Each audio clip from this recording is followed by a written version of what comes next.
Good evening and welcome to the Select Board meeting for December 16th. We'll start with the Pledge of Allegiance. I pledge allegiance to the flag of the United States of America and to the republic for which it stands, one nation, under God, indivisible, with liberty and justice for all. Lynn, do we have any announcements? Yes, I have two. Residents will start seeing some brochures and flyers in a few of the town office locations, including Storrs Library, where you can get information about signing up for Code Red, the emergency notification system. There's also a link on the homepage of longmeadow.org.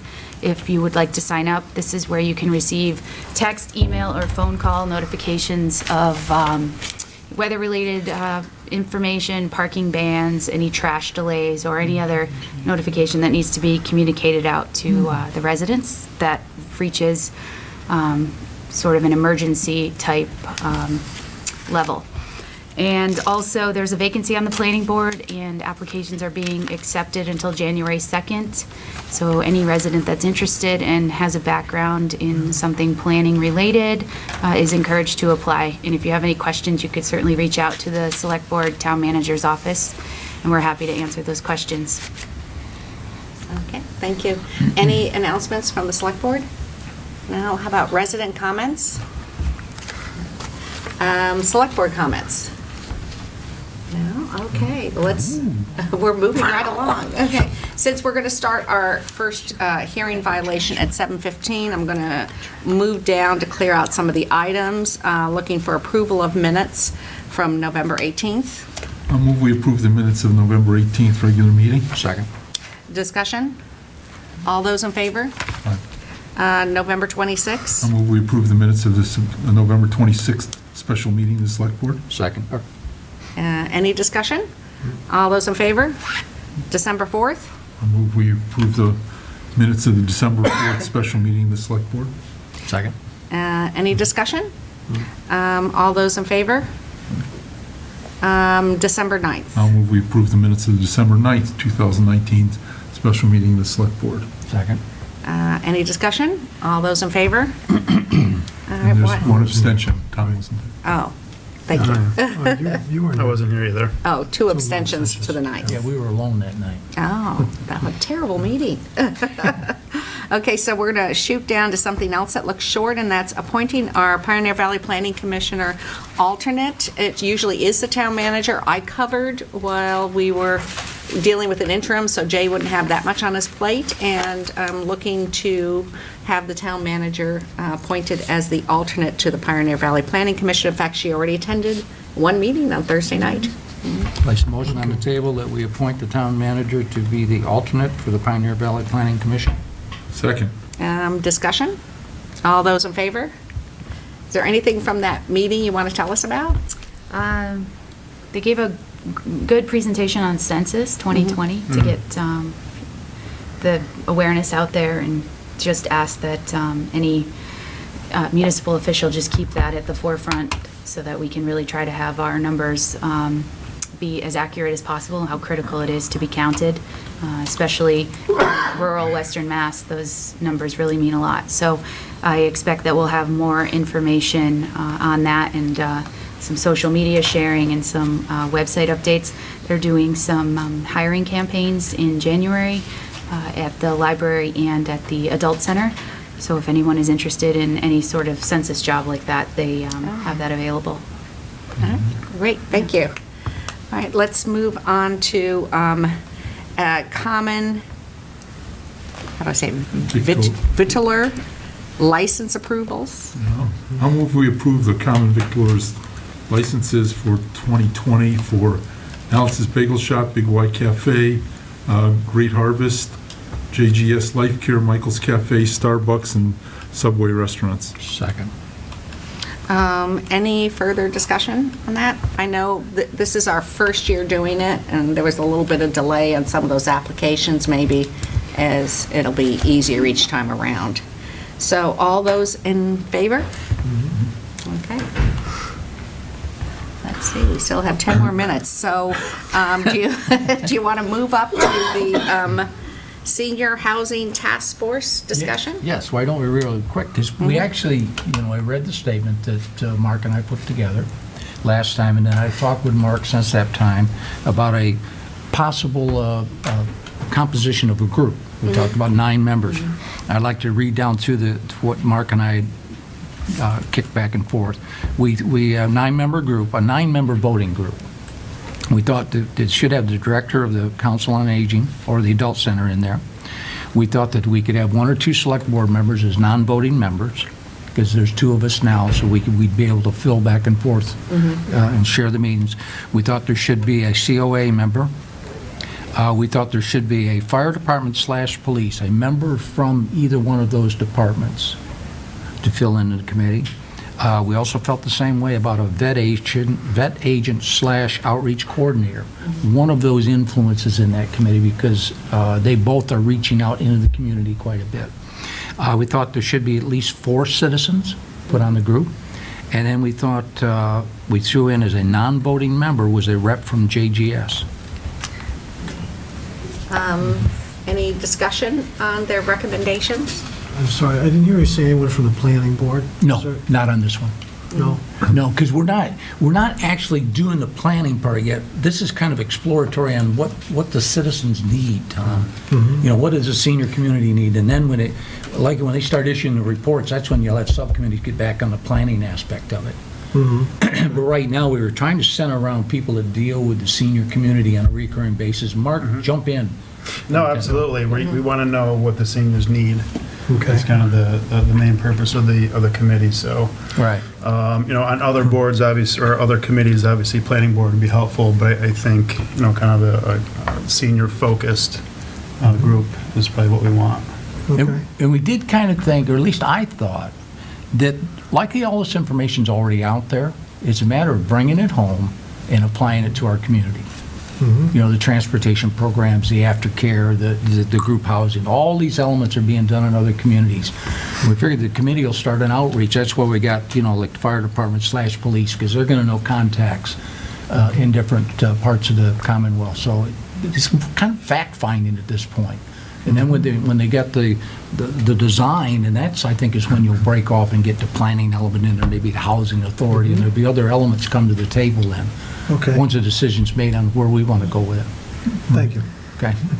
Rich, can I just clarify the 9 voting members? You said COA director, COA member, somebody from public safety, somebody, either the vets agent or outreach coordinator, and 4 citizens. So I'm missing. 4 citizens? Yeah. There's a 9th somewhere. I'm missing. Two COA members. 2 COA members. Thank you. Oh, yeah, excuse me. 2 COA. I'm sorry. Okay. Yeah. What is the deliverable on this? Well, the deliverables at this point, Marie, of course, it'll be somewhat what the group comes up with, too, when we start forming. Mark and I have chatted about, we envision the deliverables at this point, and Mark, you jump anytime I'm stepping on your toes, is that they're going to identify what services and what needs are found in a generic community within Massachusetts that we may not be touching on for the senior community. With special emphasis, especially we're 30% in our community. That's a large percentage of our community. And at this point, that's the first deliverable, is kind of come together with a matrix and saying, okay, we need a housing thing, we need a transportation item, we have an elder care problem, these things. And that's when the group starts to mature, and when they start branching out and doing subcommittee work, and they'll be back communicating with us too. They'll be there talking with us on what their findings are, and be able to start to put some flesh on the animal as we move along. Lynn, did you have any input on the composition or where they're going with this? No, this seems to make sense. Yeah. Is there a motion on the floor to adopt the recommendations of the subcommittee? You want to make a motion? Rich, you or Mark ought to make the Yeah. motion. Oh, yeah. You guys can do it. Okay, Mark. Do I have to enumerate all the members of the Yeah, it's task up to force? you. Yeah. You had the right list, I had the wrong list to start with. Okay, I'll make a motion to create a senior task force comprised of the Adult Center Director, 2 Council on Aging members, 1 member of either the Fire or Police Department, one member of either the vet agent or a community outreach person, and then 4 citizens to be determined. Also, 2 select board members who are non-voting, as well as 1 member from JGS who is also non-voting. Second. Okay, any further discussion? All those in favor? All right, we have ourselves a task force. Okay. And I guess we now can get out the press release. And when do you think for interview on the 4 citizen applicants? Well, how long we have You got to to? give them 30, 60 days to Yeah. apply. Is it 30 days or is it 2 weeks? What is If it? you want, Marie, with the holidays, if you want people to apply, you want to. That's true. We could start interviewing maybe the second week in January, the second meeting, which is the 22nd, I think, or 21st. We could try. Yeah. What do you think, Lynn? Yeah, that sounds fine. Doable? Yeah. Okay. There's already interest, I know, the COA's talked about it. They might have a meeting coming up. I gotta Okay. check that I gotta go to. I'll mention it to them, and I think Philoka's having a meeting on Tuesday. It could be mentioned to them also. All right, and so we have a few more minutes. How about the proposed changes to the Long Meadow Tree Manual? You want to tell us what they want? Yeah, Dave Marinelli's not here. Oh, is he going to make the presentation? All right, so Lynn, we'll wait, we'll put that off till later. And you want to Pretty start your straightforward. report, and then we'll stop you in 5 Sure. minutes. So again, just the planning board vacancy, if there's any interest, we are accepting applications until January 2nd, and then a joint meeting of planning board and select board has been scheduled for January 6th to interview applicants, and this person would serve until the Springtown meeting. Westcom, the final data migration was completed last week on Monday, and then the Long Meadow Police Station dispatching went dark at 8 o'clock on Tuesday morning, the 10th, which means that all calls have now transferred to Westcom, so police, fire, and EMS are being dispatched out of Westcom. Ribbon cutting's been scheduled for Friday, December 20th at 9 a.m., and the Lieutenant Governor is expected to attend. The capital improvement program has kicked off, and I submitted the FY 2020 capital plan, my recommendations and the 5-year capital plan to the capital planning committee last week, and I plan to meet with them in the coming weeks to discuss and finalize for submission to the select board after the new year.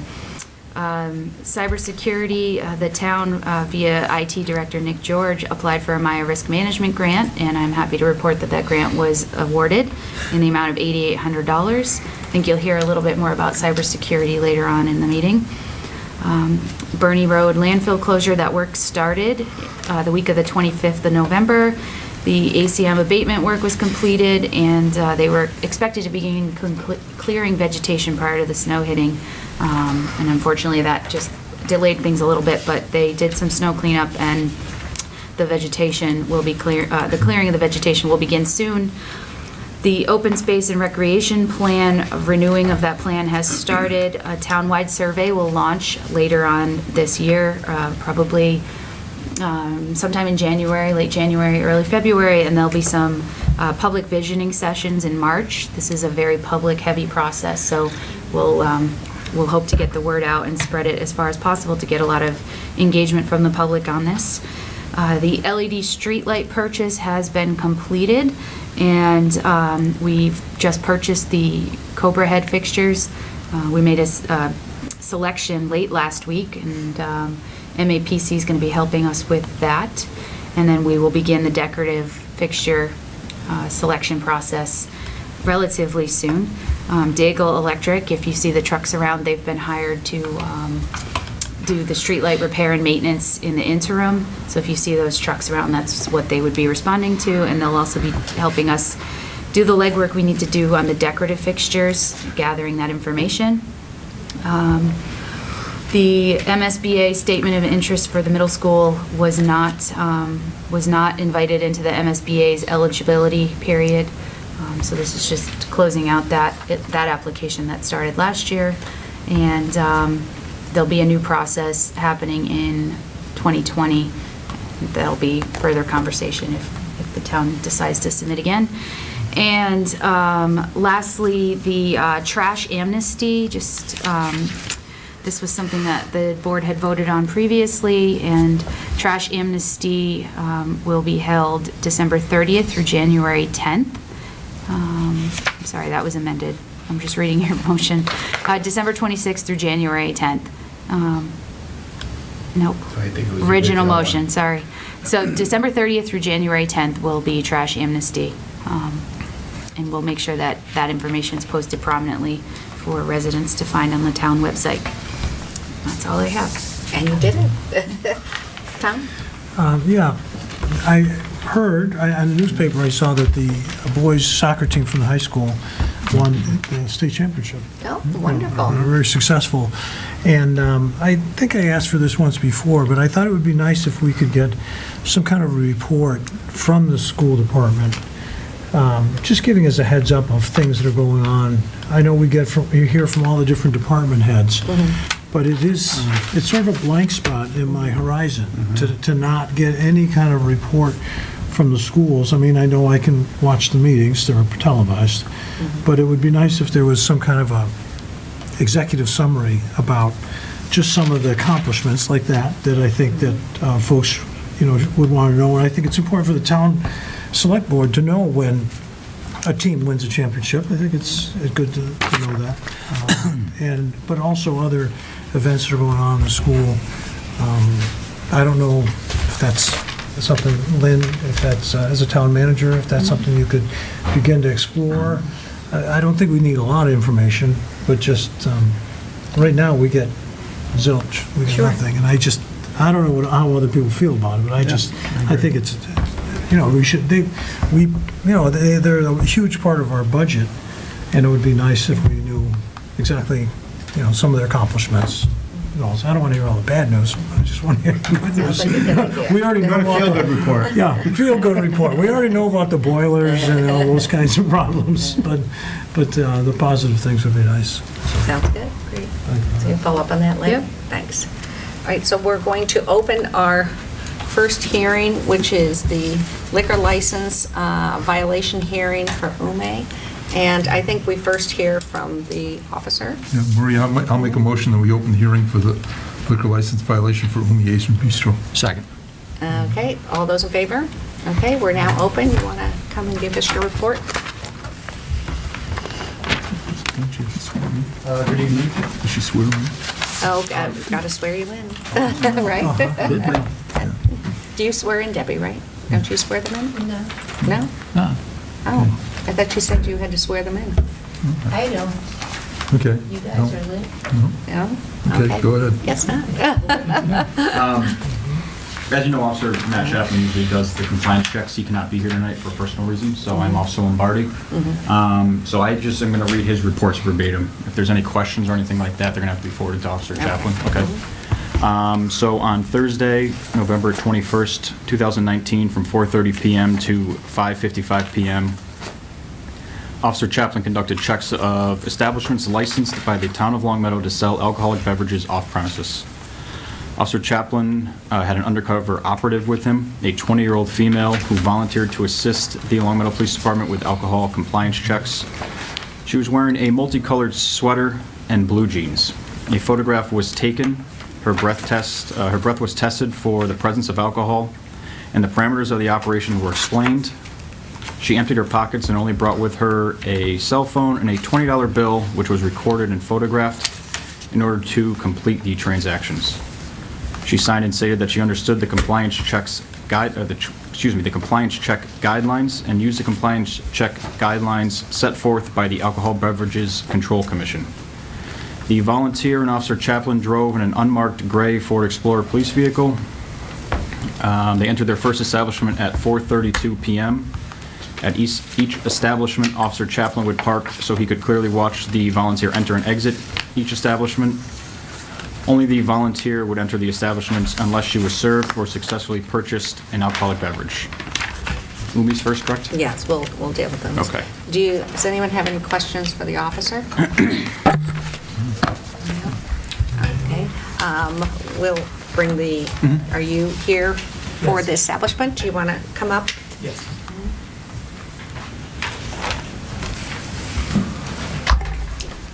Good evening, honorable members of the board. My name is Haiyan Lin. I'm the resident of Long Meadow and attorney representing Wume Asian Bistro. Okay, For do this you hearing. need any spelling or address? Okay, Haian, last name Lin, Lin, 345 Green Hill Road. And you heard the report Yes. that was just, and do you agree with the facts? Yes, actually, on behalf of Wume Asian Bistro, we admit the facts. Unfortunately, this honest mistake made by one of the new employees in Wume, and this just like to remind the board that Wume has been here for more than 7 years. Yeah, for the last 3-4 years, and they passed the test, and every year, almost for the last few years, they got a letter from the police chief praising them in compliance with the rule. And this, the servant, I mean the new employee, thought this young lady is old enough, but that's really she didn't know her at all. And, after the incident, the manager decided to tighten up the training program. At the beginning of each day, they will remind all the employees of the rule and the checking ID whenever they are asking to serve the alcohol. And the new employee went through the new training again and also suspended for so that's we again deeply apologize for this mistake and ask of course the mercy from the board. Questions for, Was this your first violation? For the last 3-4 years. Last one was 2013. Yeah. Also, that's like 6 years. I think for the last 3-4 years, it continuously get a letter from the police that said, okay, we're praising you to comply with the rules. So. Mark? Yes, Mr. Lin, Yes. I guess one of my concerns is that this server did not have a safe server tips certification card on file with us, and that's one of our requirements. Do you generally have Yes. requirements of that Yes, for we your should. employees? Yeah, we actually ask all the servant to have that in order to be serving, but this is apparently the young lady didn't follow the rules, so that's why. And are you requesting that they be on file here also? It's a requirement of our licensing. Yes, that, we actually, when we renew the liquor license every year, we submit the card, I mean, the Right. certification. My concern is that employees may be hired, 3 months from now, 6 months from now, whatever it is after, and we'd want to make sure that those make their way to, that they're A, they're certified, and B, that those cards make their way to our office. Yes, we'll make sure that's, Tom? So the waitress that was identified in the report, has that person been sent to tip training? Have they gotten, have they submitted anything to town since the violation? No, I don't think so, but this in-store training, really, the manager give them lecture, actually, to tell her again, and you remind her, what's the rule, and every single time she has to. Yeah, and also she was suspended, actually, yeah. She was suspended, the waitress was Yeah, suspended? stopped working there for a few, I guess a week or so, yeah. But not terminated? No, not terminated, suspended for, Suspended, and so... This is her when she- first, But will she get her training done while she's suspended? Yes, actually, right on, that day, she was told, and again, when she comes back to work, then she was again trained again by the manager herself, so. Okay, because it's important for us to know that she's Yes. gotten the training, that, when she returns to work, that she'll have the training that's required, and it's submitted to the town. Yes, Okay. yeah. And Mark, you're asking that the card also be, her proof that she's completed be Yes. handed in? Yeah, we'll submit that. Yeah, because you had 2 items. You had a tip certification had expired. Your current tip certification had expired. We submit the new ones, I guess, right? Okay, and there was no certification copy for the waitress on file. That was the 2 items that Debbie put out as a side note. Debbie, have you got any updates on either of those? Okay, then we'll make sure the new ones will be submitted. Do you have a timetable for that? within a week or so, yeah, we will definitely do that. Okay. You're right, it was 2013 when you last had a violation. You've been 6 years that you've been getting good letters from the chief of police. I think last time we gave you a warning. That was customary procedures, is to issue a warning. Our second offense guidelines ask us to suspend a license for 2 to 5 days in our second offense. That's our guidelines. And I've spent some time today reading on the state and see what the state's doing, and they have different approaches over the state. They're not more lenient, but they're somewhat more forgiving, I think, to liquor violations. They have the two, most of the correspondence, basically after 2 years, your record goes back to 0 with the state. And if you have a violation within a 2-year period from the other one, then they up the treatments. And quite often what they do is give you a 4-day suspension or a 2-day suspension, and then they serve 1 day, and then they put the other day in abeyance for a 2-year period of time. So there's a variety of disposal mechanisms that we as a board have to bring about corrective behavior. Yes.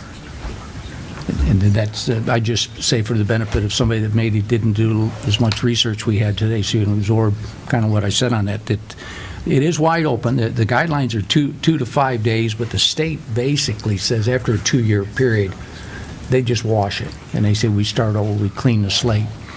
And UBay has been 6 years without a violation. You've had state checks in that period of time? Yes, every other year or so. Every other year, and I believe our police department's at least once a year? I believe it is, yes. Yeah. Mark? Yeah, I just wanted to point out, because if we're talking about our license violation policy, it is, first time warning, second time 2 to 5 day license suspension. But we also have a line in there, which is the reason for my question, is if the employee of the license holder who caused the violation has not completed tips or safe serve training, the action to be taken by the select board will be one greater in the hierarchy. So, that kind of points to our desire to make sure that everybody's had training, and because we believe that properly trained employees are far less likely to provide service to minors. Yeah, we'll make sure that, all the tips certificate will be updated. But so that you understand what Mr. Gold just said, if we take it up one click for the violation, that runs you 6 to 29 day suspension of license. And that's where you could be setting right now, because you did not have tip serve personnel in accordance with our policy. Even though you've had a clean record for all these years, it's still, you've had the violation. If we go back and count that violation, if we don't, then it comes back right now and it says if we would skip the warning and we would give you 2 to 5 days for this violation, because of the fact that you're supposed to have tip certified personnel and have all the records up to date. I thought they have updated, I didn't know we were out of date, they expired tip certificate. I will make sure that's happened right away, actually. So my question is, did he not have the server tip certified, or he just didn't have the paperwork into town? Was the server tip certified? No. The one who violated, was she trained in tip I'm certified? not aware of that information at this moment, yeah. It doesn't sound like it, Marie.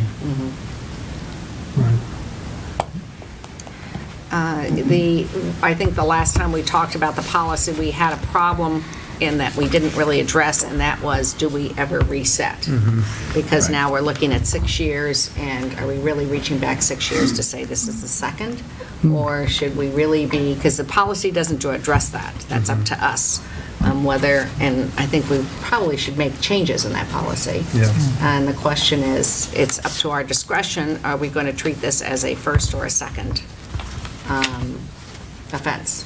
Well, as I said, even if we treat it as a single offense, it automatically bumps to number 2 as far as a recommendation of where our authority lies, which is, again, climbs up to pretty serious pretty serious, well, it's 5 days of a liquor violation and 5 days of permit. It's not, Or 2 to 5. yeah, 2 to 5. Yeah. So, All right, so you're stating now that she was not tip certified, your understanding, We'll make sure that's being compliant. but in the past, In the she past, wasn't. I'm not sure whether she is or not. Because that, as he said, it brings it up to, we're looking at a 2 to 5 day suspension. If not, we could be considering a warning. So the question is, do you want us to make that decision with the understanding she was never tip certified? Or do you want to move this hearing to the next date and suspend it till you get that information? Right now, what are you going to be, is there a motion on the floor of the recommendation? no, we're still, No, we're still, in the we're hearing. still in the hearing. And Debbie, we checked with Debbie. Debbie has no certification, or there's no update certifications on file. She's received nothing. Okay, so the question is, do we want to suspend this and get the further information on whether she was tip certified at the time and just the information wasn't given to us, or to make sure we get the information, or do you want to make a decision on this now? My personal opinion is if we didn't have the information, she wasn't tip certified. I mean, you know, unless there's a card shows up with a earlier date on it, but my assumption is she wasn't tip certified or we'd have gotten the card. All right, and so she's not tip certified, we're looking at the 2 to 5 day suspension, is that the way the board feels right now? No, we're still in the hearing. Yeah, well, I'm asking, oh, I see, we're not going to Yeah, go into yeah. discussion. Any further questions? All right, then we won't wait for more information. Is there a motion to close the hearing? I'll move we close the hearing. Second. All those in favor? Okay, so we will deliberate now on what we're going to do with that. Or Marie, because of the time, we can hold another hearing and then deliberate on them both. It's up to you. Let's see, well, how long do you think it'll be deciding on this one? I don't know. Let's roll it through and see if we can, how many people are, is there anyone who's comfortable with giving them another warning because it's been 6 years? Or is there a feeling to move it up to level 2 because there was not, the server was not tip certified? Go So ahead. if you look at the, just the letter of our policy, this would have been the second, the second violation. Doesn't have, currently have a provision where a previous violation falls off. So it would be the second violation plus essentially a third violation because the server was not TIPS certified, which puts them in the 6 to 29 day suspension category. That seems harsh to me. However, I also think another warning is a little bit too lenient. I agree with Mark. I think that, 6 years is, is a reset of the clock. Whether it says it or not, I'm comfortable with resetting the clock, but I also think that, as I indicated in my questioning, that the lack of TIP certification having something that we stress during our licensing, we stress during all of our other hearings that, is bothersome. I'm prepared to recommend a 4-day suspension of the license. Okay, is anyone comfortable with less than 4 days or looking to more than 4 days? I How do people feel? would prefer that we go kind of more in line with what the state has been doing on this, that they're issuing a reasonable suspension, but then they only implement about half of it and put the other in abeyance for a 2-year period that it kicks in if there's another violation. And it wasn't just one case with the state. I looked at like 15 different reports today, and it seems to be pretty much the way they deal with it from the state level. I didn't find any, actually there was one that surprised me because it was one that failed during the same period of time, and the commission came back and only implemented the additional fine. They didn't put another one in, which I thought was very obvious. I would have thought that was the time you bump it up. So in the case with Mark, if we stuck with that, I would say maybe a 1 or 2 day suspension at this point, with the other 2 days put in abeyance for a 2-year period of time if there's a future occurrence. I was thinking 2 days myself. Yeah, I agree with that, 2 days and then 2 days suspended. Yeah, placed in abeyance for a 2-year period of time. Right. Anyone else? So now, Thoughts on the that? next thing is we have to state the dates. So I You're just. good on the dates. Well, no, I'm not good on the dates, and, you know, generally, we try to do it sooner rather than later. My recommendation would be you know, today's the 16th, we could do it the 19th and the 20th as 2 dates, and I'm turning in a liquor license on the 19th, and we pick it back up on the 20th. What day of the week is, Thursday, Thursday, Friday. It's Friday, which makes it tough since our offices aren't open. We pick up and drop off liquor licenses. Well, Usually we then- do it during the week. why don't we wait to the following week and look at, Because we're not open. Because our offices aren't open to turn back the liquor license. Usually it's, the police department holds it? Usually, but now it's a dark station, I don't know how that works. Yeah, right. well, can we do Wednesday and Thursday? I don't think that has much bite in it, to tell you the truth. Oh, I think it's a No. huge hit to a business. You know, I think that when you have staff serving people, you know, you have to be on top of it. You have to know they're tip certified, and so, you know, if they lose a Friday night, I think that's a little more bite than losing a Wednesday night. The only comment I'll make, and I've made it before in these, it should be corrective in nature and not retaliatory in nature. I think the board should be trying to correct behavior. And I say that before, Tom, I've said that every time as the board makes a ruling. So is there a motion on the floor to look at the 17th and 18th, or 18th or 19th? 17th and 18th is what? Tuesday, that's tomorrow. I mean, that's not going to happen. Then 18th and 19th? Yeah, I'll place a motion on the floor that we implement. First of all, that the board issue a penalty phase of 4-day suspension with 2 days to be actively employed this year, and for 2 of those days to be put in abeyance for a 2-year period of time if there's a future occurrence, and for the effective suspension period to be December 18th to December 19th. Is there a second? A second. Further discussion? All, I'm just going to kind of, I agree with it. I think that we ought to put as part of our finding that we require that all their servers have tips or safe serve certifications submitted to the board prior to them being returned their liquor license also. I'd like to propose that as an amendment. Could they get it? Can they get it that quick?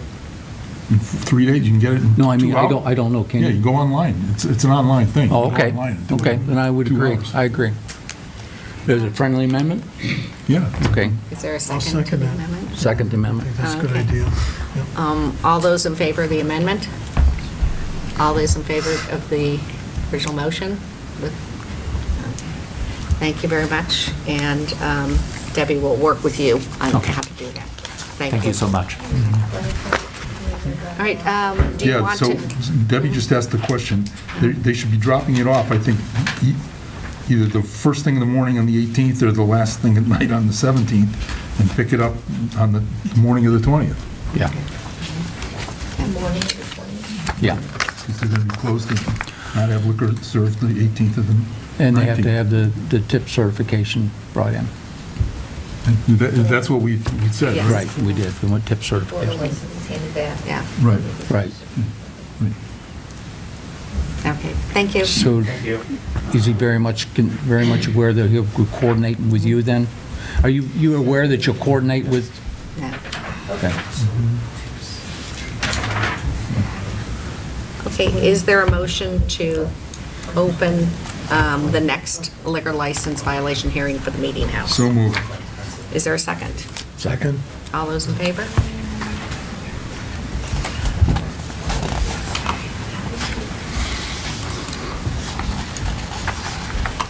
Just wait.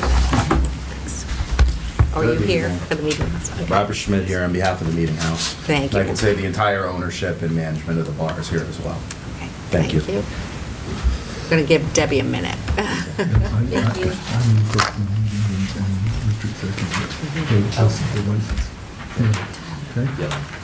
And he already knows. Okay, officer? Facts? At 4:49 PM, Officer Chaplin and the undercover female arrived at the meeting house, and Officer Chaplin parked directly in front so as to have a clear view of the interior of the restaurant. The volunteer entered and sat at an open seat at the bar. The volunteer ordered a Bud Light draft, and the beer was placed in front of her by the bartender. Officer Chaplin then received a text message from the volunteer saying, "Serve," and Officer Chaplin proceeded to enter the restaurant. He watched as the volunteer left her seat and walked by to the exit. She turned around and pointed at the bartender that served her before leaving. Officer Chaplin spoke with the bartender, a Tyler Fontaine, and questioned if he had asked for identification of the woman who was just sitting there. He replied that he did not and immediately apologized. Officer Chaplin then spoke with the manager, a Mrs. Montgomery, and explained what had just occurred. Officer Chaplin, explained that they would be receiving notification regarding a hearing in the mail. Okay, thank you. Any questions for the officer? Yeah. Okay, you want to introduce yourself? Robert Schmidt for the Meeting House. First of all, there's no question there was a violation here. We concede that. We're sorry for the error. By way of explanation, it wasn't just a situation of incompetence or forgetfulness. There were two bartenders working. There was a misunderstanding between the two bartenders. The volunteer asked one bartender for a water. That was Matt, the one who did not ultimately give the Bud Light. The other bartender, Tyler, the one who did, saw a cocktail napkin and a menu in front of the volunteer. He thought she was already being helped. He asked her if someone was already getting her something. The volunteer stated yes. Tyler then asked Matt if he was already helping the volunteer. Matt stated that the volunteer was waiting for someone. Tyler again asked the volunteer if she needed anything. She responded, but Tyler could not hear what she said. So in response, he gave her a water. Upon receiving the water, the volunteer said, "I asked for a Bud Light." Tyler, mistakenly assuming that the other bartender was already getting her a Bud Light, had forgotten and had carded her, and of course an error, but that was the assumption that he made. He then got her the Bud Light without carding her. Matt was already tip certified. Tyler is now tip certified. Both bartenders were spoken to about what happened, and they both wrote emails explaining to ownership what happened to address it. So I can provide both of those to the board. Okay, thank you.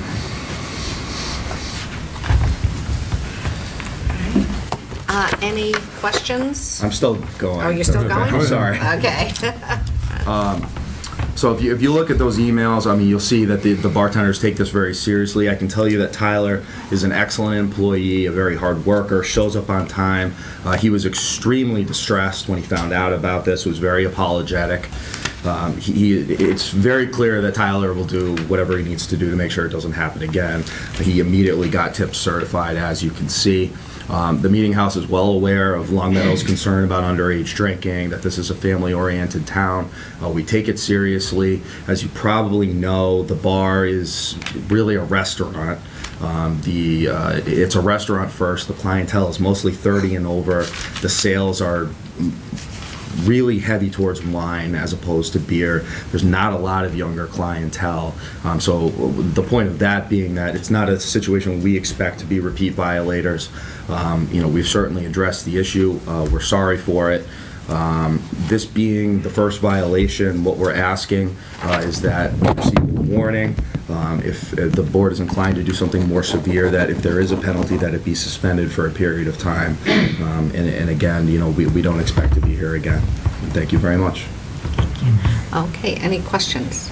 Mark? Yeah, I don't know if there are questions so much as comments, that it's been like a year, maybe 13 months since the Meeting House was here asking for a liquor license, at which time I know I and potentially others were pretty serious about the comments we made that, quote, there will be compliance checks and we expect to have them met. And I understand that your comments about there's confusion between multiple bartenders, but the fact is that there's a bartender there who does not have a safe serve or tip certification on file with us. And I think you just sat through the last hearing, understanding our concern and seriousness that we see of that violation or of our policy, even though that's not necessarily a violation of law, because I believe personally that had they been safe serve or tips certified, they would not have made the assumption that you say they made, that he was doing the serving. It's his obligation as the server, the person put the beer in front of this person to make sure that they are of proper age. And so, pardon my comments, but that doesn't hold a lot of water with me that there was confusion, because he's not certified. He's got the obligation, I think you ought to pass along to your employees, that the person who puts the beer down is obligated to make sure that they're of legal drinking age. If not, he took the order and said to me, go get him something, and I put the beer down. That's not how it works in this town. So, my biggest concern is, the meeting house is 0 for 1. It's not like prior establishments that said, we've gone through multiple years, we've got a 6 or 7 or 8 year history of compliance. This is an 0 for 1 compliance, and so I'm really concerned about that, and I just wanted to make sure I'd state that. Well, in response, Mr. Gold, I do think I addressed a lot of your concerns. We did get Tyler tip certified immediately. I appreciate it, and again, the explanation isn't an excuse. We're admitting to the violation. The explanation is to be as transparent as possible. And Mr. Gold, I just want to be clear, I think there's a little confusion. Tyler was tip certified in November of 2018, a month before we opened. He's a full-time bartender. He's been with us since the beginning, so he was tip certified in November of 2018. So it simply wasn't on file. It simply wasn't on. But that was stated in our, in the application here. I know you said 0 for 1, but we did, they did come through about 2 months after we were opened, and we passed, and we did get. I those apologize letters. then. Oh, no, I just wanted to clarify that. No, but the requirement to have, servers tip certification on file with us is an obligation, a requirement of our Going licensing forward, board. everyone will be tip certified. Sorry, just for the record, could you just identify yourself, please? I am the owner, Jeanette Norman, the owner of the liquor license, the owner of the restaurant. Thanks. Okay. Any other questions?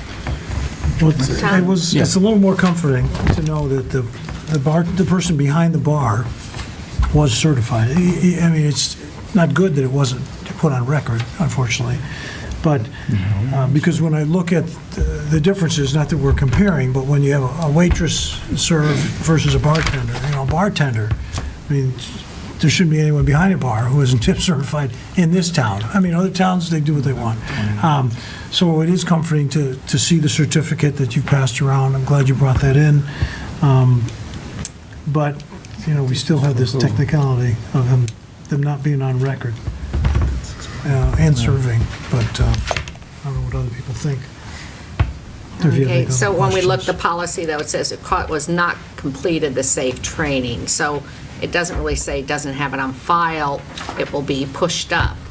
So I think the clause, though it affected Umis, because he said they weren't tip certified here, Yeah. my understanding is both of the people involved with this were tip certified, they just didn't have it on file with the town. Max is on file. One is, Yes. but they both were tip certified at the time, so I personally don't think the escalation clause would, by the plain reading of it, affect this. I think we're probably looking at the first violation and a warning, unless someone else feels differently on that. No? Well, remember, we're not in Yeah. we're not in that phase. We're in the asking question phase. Okay, any other questions? Yeah, Debbie, have either of these items been correct? I guess you have a cert here, but how about this liquor license manager on record? Has that been corrected? The person in report is not the liquor license manager on record. Right.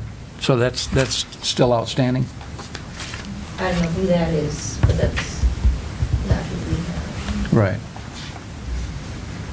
But Do you know what they're maybe referring serve, to? I don't know what that. I'm not sure. We did a change of manager the last time we The did manager's it. right here. Christine, Yeah. that's the. Who is tip certified? It's on file. But you're saying the report is different? Yeah. What does the report say? It just lists the manager's name, I was just pointing out. Jack That's not Montgomery. The manager we have. well, you wouldn't know. Do you know what they're saying? It just says that Officer Chaplin spoke with the manager, Jason That's the assistant Montgomery. manager. That's just who was Assistant. present at the time. That's not the Okay. manager on record. The manager on duty. Okay. Any other questions? All right, I'm looking for a motion to close the hearing. So moved. Is there a second? Yep. All those in favor? All right, and now we'll go into deliberations. As I started, we're looking at the first, even though it has been a short period of time, it's the first, and the escalation clause refers to not being tip trained. So we could make changes in the policy in the future, but is there a motion on going with the first step, which is a warning? No, I'll make that motion to go with the first step, a warning. You know, they've had the license for a year.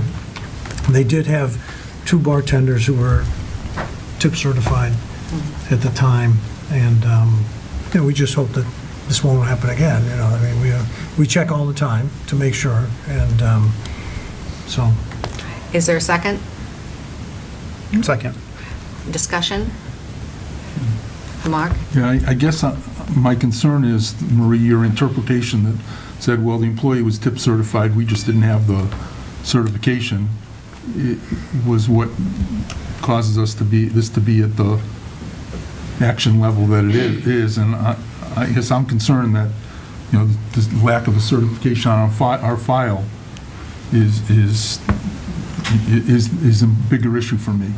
And would, in my opinion, be equivalent to the person not having tip certification. But the policy, and I agree with you, and I think we need to make changes to this policy after tonight. The language says, if the employee of the license holder who caused the violation has not completed tips or safe serve training, the action to be taken by the select board will be one greater in the hierarchy. It doesn't sound like that's the case here. Should there be a provision in our policy that requires it to be on file, that makes sense, but that's not what the policy currently says. I have a question that I don't know the answer for. Does tip certification have to be redone? Is it one time and it's forever? Every 3 years. So. Every 3 years? Okay. Yeah, I just didn't know that. Thank you. Okay. Any further discussion? All those in favor of the motion? for warning. For the warning. Oh. That was the motion. All those opposed? Okay, thank you very much. And maybe we need to, do we send out information, maybe we need to send it out more than once a year to remind people any changes in servers we need to have their certification on file? When they renew their license, it's one of the listings of requirements that we need before it goes to this board. Yeah, but do they understand if there's a change during the year, they have to follow up with They're that? supposed to when employees change, but Yeah. if they don't have it on record, then this is what happens. Lynn, do you have any ideas on how we should just change the policy, making it has to be on file, or do we need to send out, it seems to be some confusion. We have two people here who, two different groups that have come in and didn't understand they needed to get things on file. Well, once you think about it, we don't have to make a decision now, but also if we want to make any changes in the policy, bring it up for the agenda and we'll make it, we'll put it on future agendas. I guess I'd ask, Richard, when you look through your information from the state, did it say anything about having to have those tip certifications? No, I didn't see that specifically, Tom, because I was just looking at the investigative findings. Yeah. And it's very difficult to find much criteria from the state anyway. You just keep searching. But there's that, they talk about that 2-year period of time. And I had read that, I checked with Debbie. We seemed like we read that 2 years ago, that they zero the record after 2 years without a further, but we could not find that exact document today. But yet, a lot of the hearings that they had, when they imposed the penalties, they mentioned the 2-year period of time. Okay. Well, I guess we could just say for people here, and people who may be watching, that if you have an establishment that serves alcohol, you should have all your staff who are going to serve have their paperwork recorded in the town. So it's okay. The manager We have heard, yeah. our internal, Processes. policy to make sure that we will feed you that, if an employee changes out, to get all those Yeah. fixed, or make sure that they're up to date throughout the entire calendar year. Sounds Yeah, great. in that business, there's a lot of turnover, I know. Maybe not in your establishment, but in some of them, there are, so, thank you. Thank you very much. Thank you all for very coming much. in. Have a good night. Okay, we're going to go on to boards and committee, and we'll start with Paul Gorman.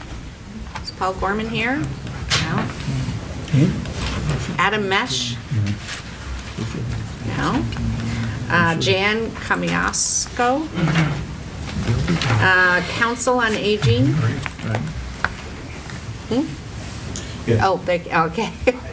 Aye. All right, we'll start with Jan, and then I'll call those names again.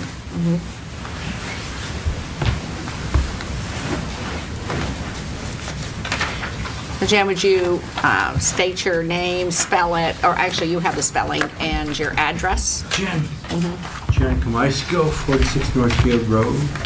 And you want to tell us why you'd like to be on the Council on Aging Board of Directors? Well, I had been on the Adult Center Building Committee a few years back. I wasn't on the building committee itself because I guess they needed more, people with more technical construction experience, which I don't have, that I'm more business and purchasing and that sort of thing. But I got a good perspective on the elderly needs in Long Meadow through that Adult Center Building Committee experience. I'm kind of in my 60s, just birthday today, 64, like the famous Beatles song. Happy birthday. Probably all know that song I'm talking Yes. about. So, I go by there a lot. I go into the maple tree shed, buy a lot of books and things, and so they're making good progress. I mean, you can see the frame going up nicely, and so I'd like to be involved with the council. Oh, thank you for volunteering.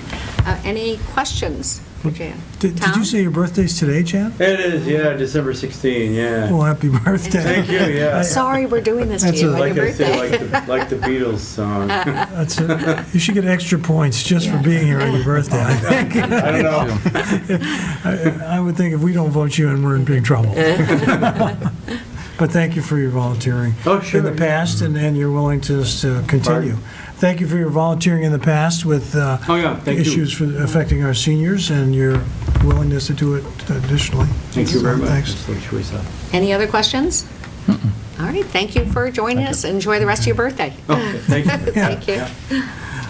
Okay, Steve Moretz, for Energy and Sustainability Committee, 3-year term.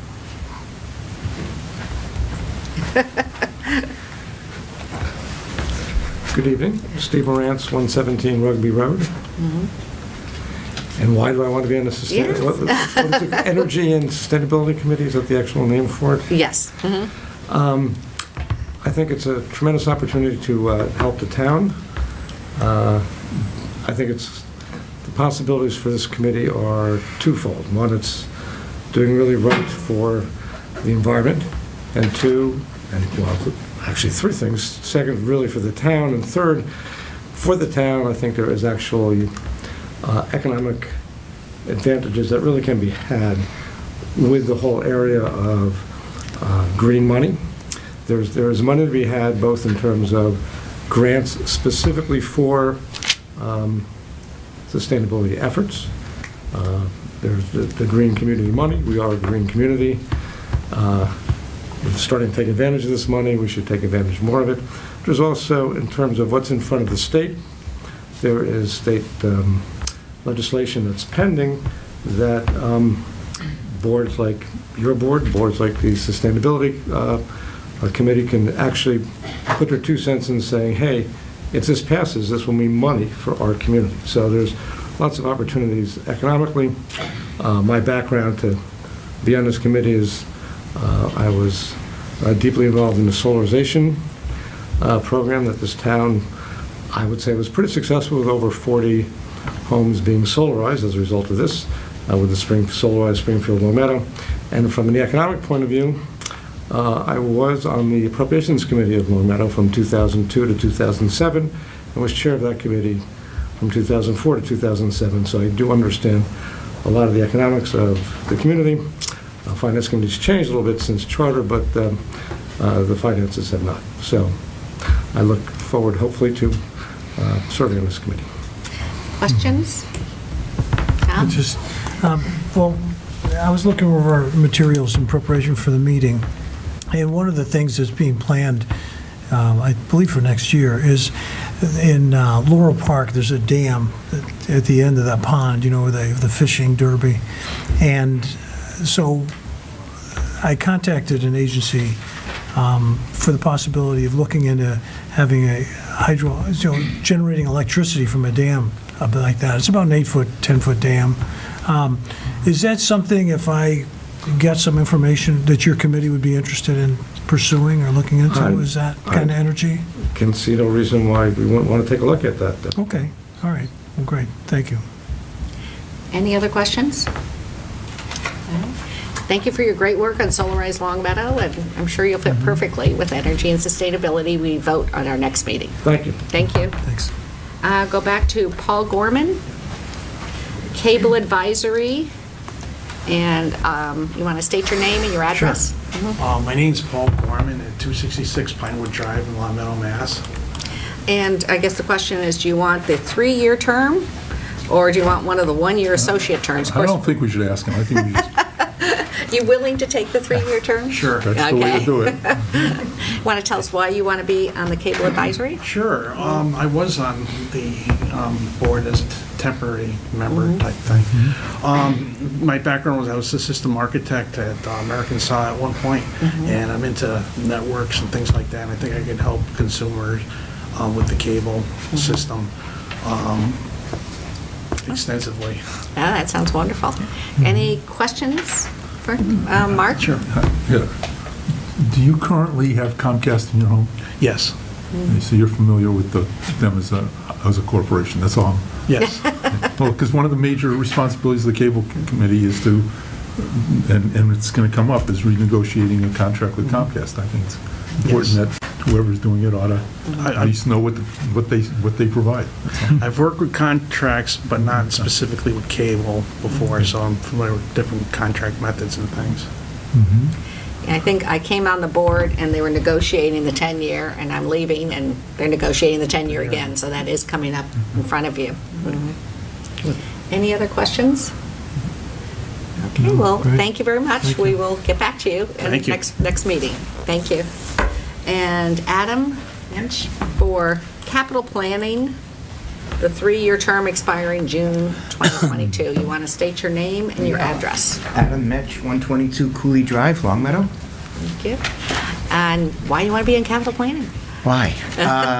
The education, the new state education bill and the tax issue in the town has really caught my attention.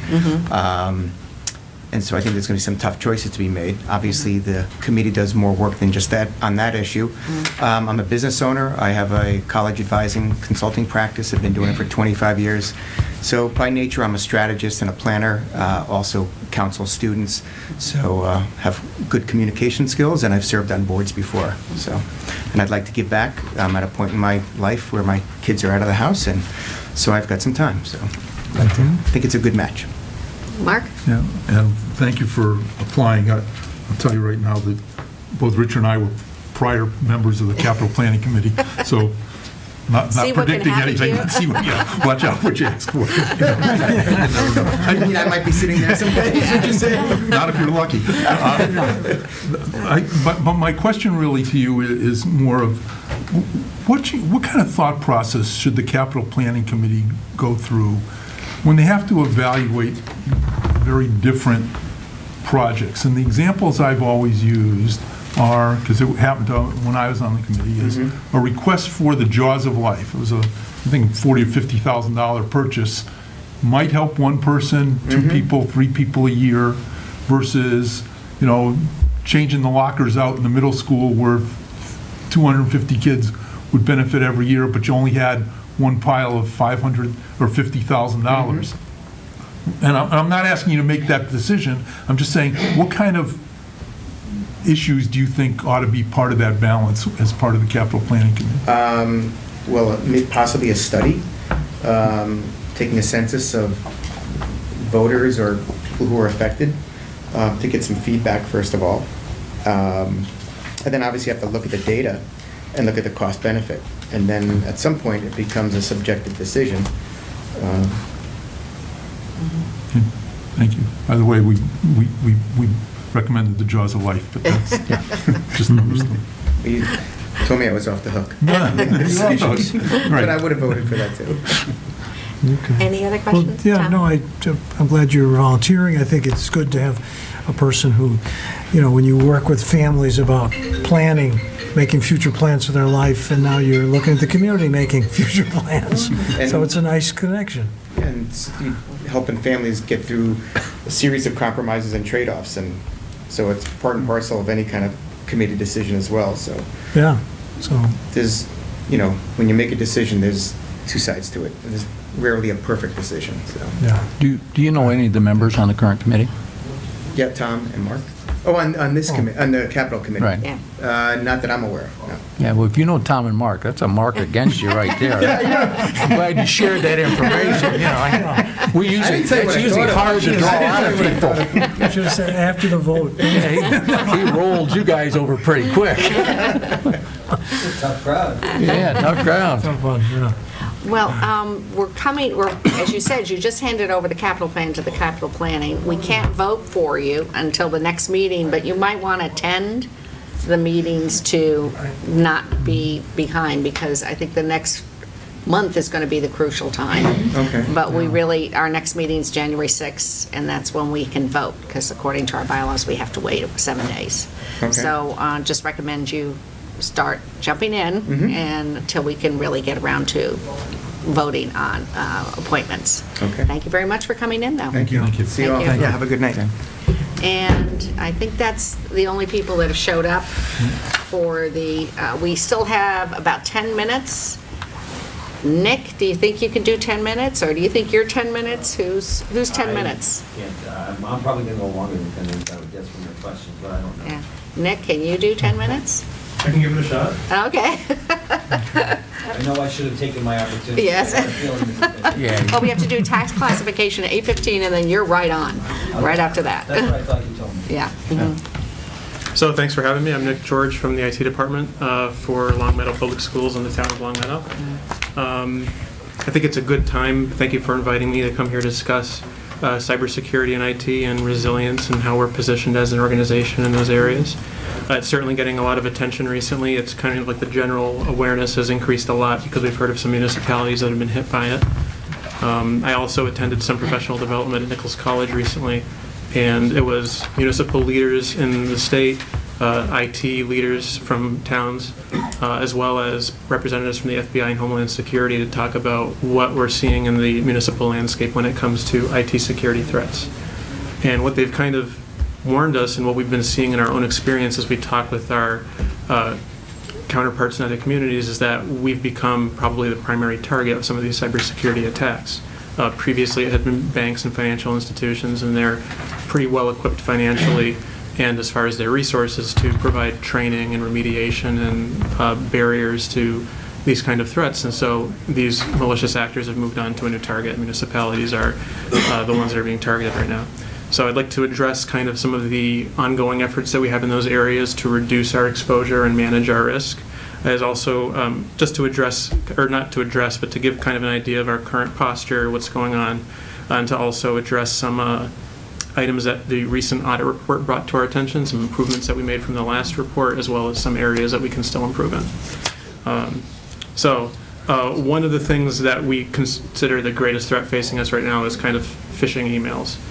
When targeted emails go to staff and they try to get people to click a link or open an attachment or respond, those are an opportunity for an attacker to get a foothold into the network. So there's a lot of ways we try to manage risk when it comes to cybersecurity.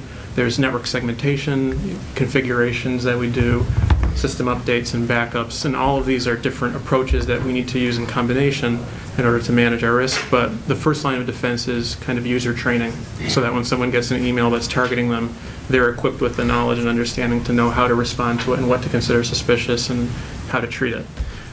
So we've never missed an opportunity, in our view, when we're in front of people already, to try to keep that in the forefront of their mind. Whenever we're helping a user, or whether we're in a building providing training, we always try to find a way to hit that as a topic. When we get instances of malicious emails going out to our users, we use it as an opportunity to highlight some best practices and send them out reminders. More recently, I've been going out and doing some in-person trainings at different locations. On the school side, there's all staff meetings in the buildings that are a good opportunity to hit a lot of people at once. The town side's challenging because we're spread out among a lot of departments, of course. So recently I met with the department heads to kind of give them a quick overview of what some of the threats are, and then we also sent out a video just today that was a training of what I would give to some of the staff in some of the school buildings of some basic stuff just for them to keep in mind when it comes to email security. And to continue on with email security, it is one of the grants that we were awarded recently from the EOTTS department with the state. They had a grant that we applied to and were awarded along with a number of other municipalities. And what will happen is the state will be working with us, as well as a commercial provider they've partnered with, to send out a phishing campaign of fake phishing emails to our users. And the intent's not to get anyone in trouble, but it's just to get kind of a temperature for where we are right now as far as how many users, how resilient we are to those kind of threats.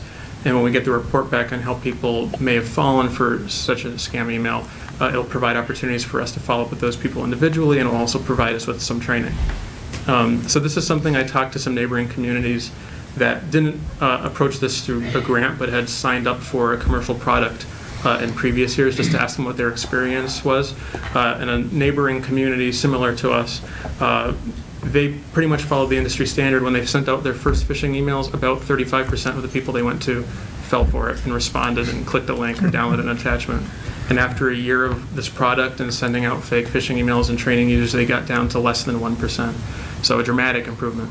So as we get bombarded with those scam emails, anything we can do to kind of strengthen our first line of defense is important for us to pursue. So we are pretty excited about moving forward with that grant. We officially accepted it December 4th, and I believe in mid-January is when the state's going to begin working with us to start sending that information out. Another project that we have ongoing, we have a network equipment refresh, which includes network redesign for some additional segmentation. This is something that we kicked off at the beginning of this calendar year and got approval for E-rate reimbursement on it. So since our infrastructure is shared between the schools and town, for the hardware components that are located in schools, we get a 40% reimbursement from the federal government for those purchases. So we applied for that in the spring.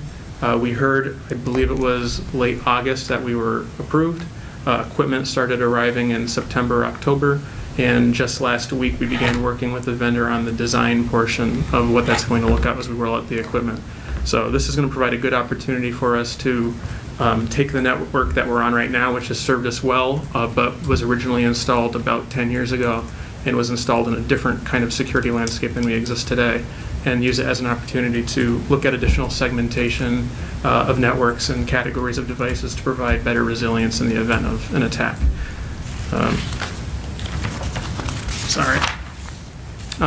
There's a few other things that we take into consideration. So those are kind of security, resiliency when it comes to security, but we look at resiliency from a broad perspective, right? Because whether it's a security event, a malware attack that takes us offline, or whether it's a water main break above the data room, the concern from the school or from the town's perspective and the school's perspective is how quickly can we restore operations, get back to business as usual, make sure we can continue to do our jobs.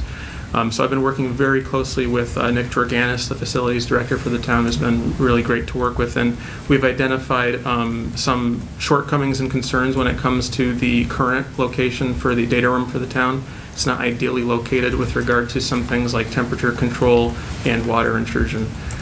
So we've been working with a couple engineers to develop some proposals of where that might be relocated within the building for a cost-effective relocation, or if there are improvements we can make to the existing location to make that more resilient.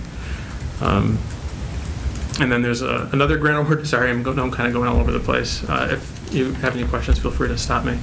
We received another grant award recently, MIIA, our insurance provider, and we were awarded that almost in its entirety. We requested $9,800. We were awarded $8,800. That will provide us with a vulnerability assessment from a security vendor. They're going to take a look at our network from a high-level view and then also do kind of test attacks to see what vulnerabilities might exist. We're going to wait until the new network's installed in order for them to do that work, because it would be a shame for them to point out flaws that we fix by the time we get the report. But they'll also be reviewing some of our practices and procedures and providing recommendations on improvements and what to prioritize to get the most bang for our buck. So that will be a good way for us to inform our decisions going forward with budget requests or capital requests or training or configuration considerations. There are a few other things that we consider when it comes to resiliency. Increasingly, a lot of our vendors offer hosted options for products. Some of our stuff that we're running right now is hosted internally, sometimes for financial reasons, sometimes for historical reasons. An example of one that we host internally on the school side would be PowerSchool, our student information system. So from the school's perspective, that's probably one of the more important systems that they rely on. We had been hosting it internally and been entirely responsible for the maintenance on it. Moving it to a hosted environment with the vendor was unreasonably expensive for what we could entertain, but they offered a middle ground that allowed for them to do some maintenance, some security on it, as well as performing offsite backup. So we opted for that in that case. A lot of the new products we sign up for today are hosted only as an option, so that kind of reduces our exposure and addresses backups anyway. When I look at the town as a whole, we consider probably Munis, our financial system, the most important system that we run in town, and the most important one as far as maintaining operations. Munis is pretty expensive. We already pay about 75 to 80 grand a year for it in software renewals alone, which comes out of the town software budget that's stored under the school's budget. I was speaking with them recently, and their hosted option is more expensive than I had anticipated, but they do offer a similar solution to PowerSchool, that we opted for on the school side, where they will host nightly offsite backups for us, and then in the event of a local disruption or a disaster, they would spin us up in their cloud environment so we could operate remotely without any time to recovery other than the less than 24 hours it would take for them to build that environment for us. So that was a $15,000 a year option. We've been discussing that internally since I found out about it. But we think that might be something we want to consider going forward just because of how important Munis is to our operations. There are other things that we're working on all the time. We are improving our password management procedures and practices. We are rolling out a new password policy for our users, pending some software upgrades in order to ensure compatibility. There's just a lot of things that we have going on to address security on an ongoing basis, and including when we implement new systems. As far as the audit report that came out recently, there were a few changes from previous year and a few findings. Can I stop you there? Absolutely, am I out of time? Yeah, well, we're going to bring you back. Okay. We're going to do our tax classification because we have that at a certain hour we're supposed to do. So I think the audit report would be a great break, and then we'll ask questions. Very good. So I'll just pull you down, and you have to move right into the tax classification hearing. So we'll have you right back in a few minutes. Thanks. Thank you.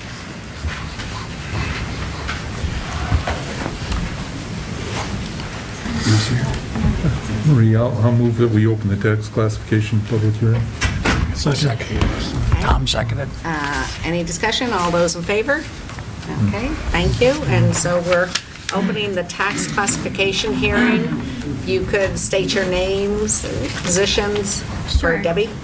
I'm Jessica Guerra. I'm the principal assessor. I'm Michael Zeller, 42 Tecumseh Drive. I'm on the Board of Assessors. Thank you. And I think Paul is just getting the cable. Oh, we're going to have a demonstration, a presentation? Yes. Okay. Well, while we're waiting, Jessica, I just want to comment, thank you for what you're doing in this position. I've been sitting here for several years saying we need a principal assessor, and I hope we have a principal assessor. Lynn, thank you. I don't know if you've had to do with that, but I think that, we're in the business of collecting taxes, and I think people need a name and a face, and I think it's great that we have a principal assessor, or we'll have a principal assessor soon. Thank you. Since I was the number one critic of that. So you'll like everything she says today. I didn't say that. I said, glad we have a principal assessor. Come on, Paul. And we have IT, we have the grand I know, I was people very here. excited to see Nick here tonight. He can't make equipment move faster.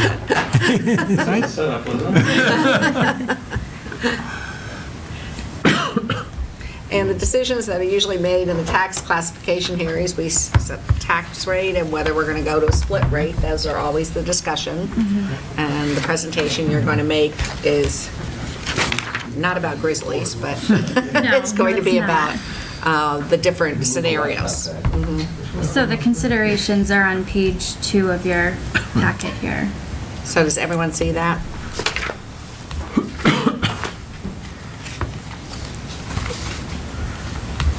We got a bunch of different documents, Which one do you want us to look at? You said number 2, which is, Page 2 of your classification report, this one here. oh, okay. Those are the 4 considerations, so Yeah, A, B, C, right. and D. it's the very first document, isn't it? Comparison report? Yep.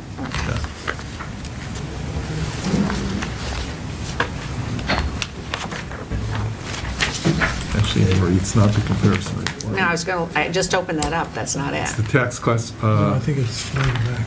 It's, Worksheet, It's FY '20. is that the one from? No, it says tax classification hearing.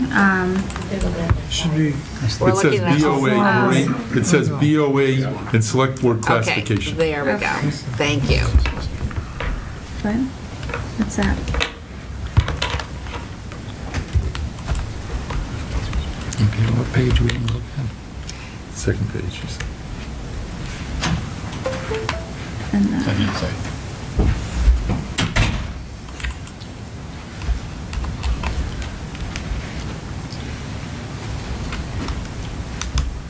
I don't think it likes this thing. That's right. Okay.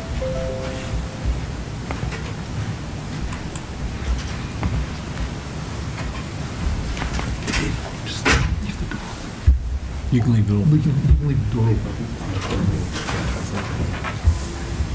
I'm at board again. Yeah. Imagine if we had to call you from home, Nick.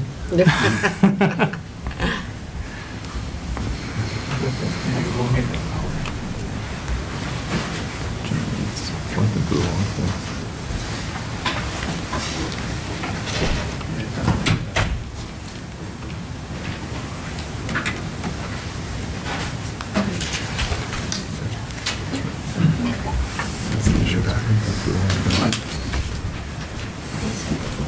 Oh, we got to sign this.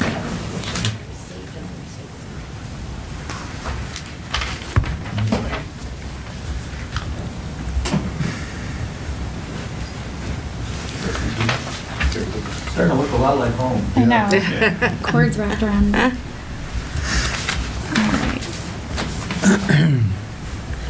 Oh, can disconnect it, I think. We're going to table back a little bit.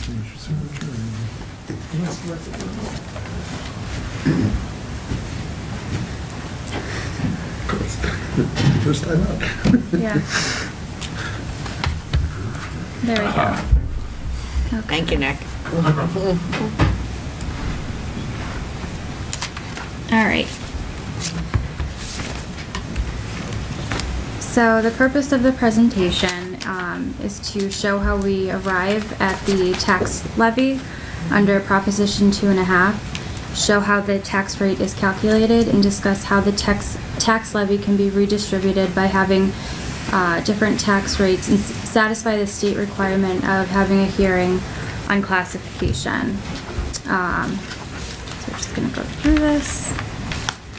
And that's the cover page of the packet that you received. So that has a detailed report of the changes in value and the impact of a split tax rate that was sent to the board prior to the meeting.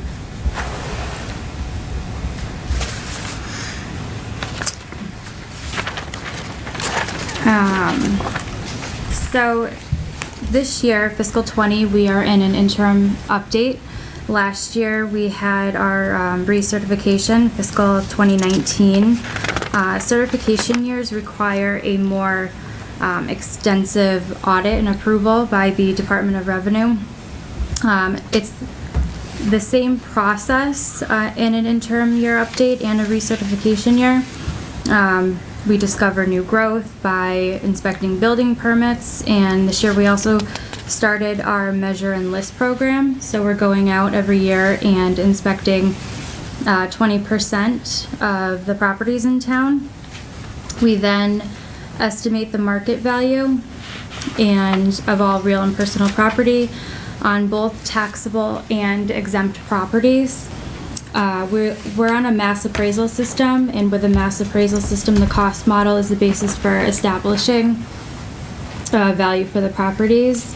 And if sufficient sales exist, which they typically do, then the cost model is tested by comparing the value estimate of the models to sales. Each class of property is required to be within a certain ratio.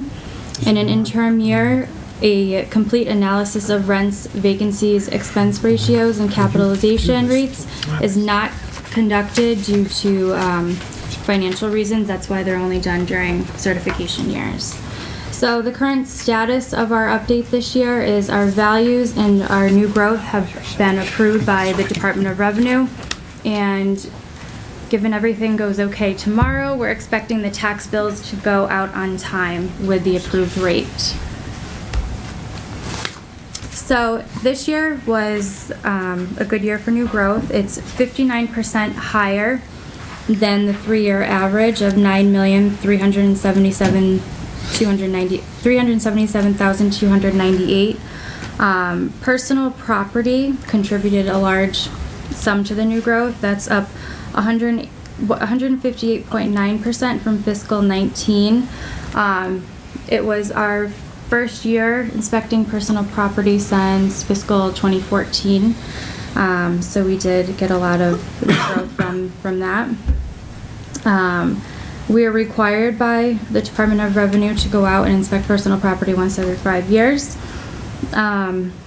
The growth figure also captures the value of the DIF project on 21 Dwight Road at 100% complete, so that nearly doubled. It went from $4,299,600 to $8,491,300 in fiscal 20. So that was a 98% increase in value. The tax amount for that was $103,000, and it increased to $205,000. So you can see, what was that? Yeah, go ahead, you can do that. So the total new growth for this year is $14,947,063.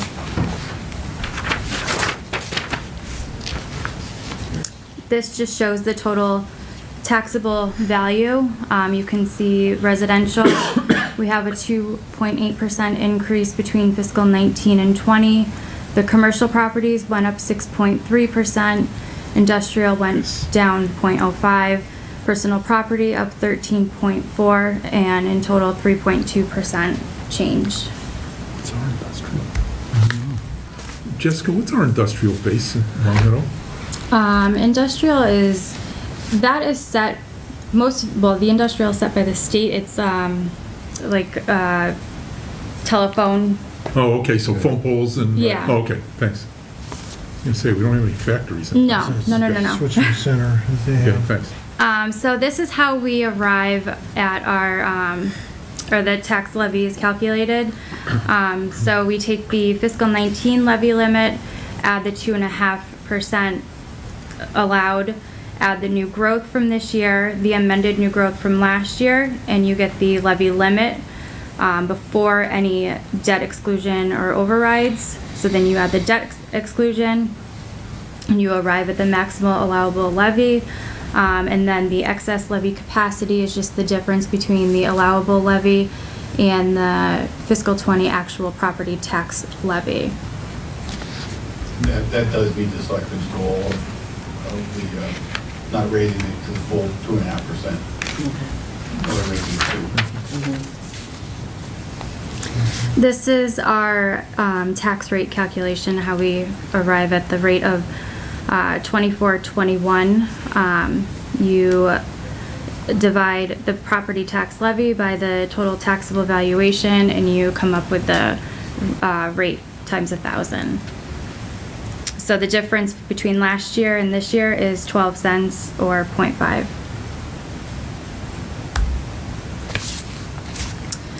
So this here shows the impact of split rate and tax rate, split tax rate and tax levy. Oh, there's a typo in that. Levy. So prior to the, why is that doing that? Are you doing that? Oh. Prior to the approval of the tax rate, each community must decide if all classes of property will share a factor of 1, or if you will decide on a factor greater than that. So you can shift the factor anywhere between 1 and 50%, and you can see what the shift will do. So with each 1% shift, there's about a 1 cent reduction in the residential tax rate and a 24-cent increase in the CIP, so the commercial, industrial, and personal property tax rate. With a 1% shift, the average assessed residential tax bill will be $7.48 lower. The average assessed commercial tax bill will be $680 higher. The average assessed industrial tax bill will be $107 higher, and personal property would be $163 higher. So if you look on the bottom left-hand side, you see the change in levy amounts with the split tax rate. So this is just to demonstrate the impact the shift would have on the CIP share of the levy. So with a 1% increase, the CIP share would increase $33,148, and residential share would decrease that same amount. So with a 10% increase, the CIP would increase $331,000, and the residential would decrease that same amount. A single tax rate for all property owners, I think, well, splitting the tax rate does not change the amount that needs to be raised, and I just want to make that point clear. No matter what, we're still going to have to raise the same amount, whether you shift it one way.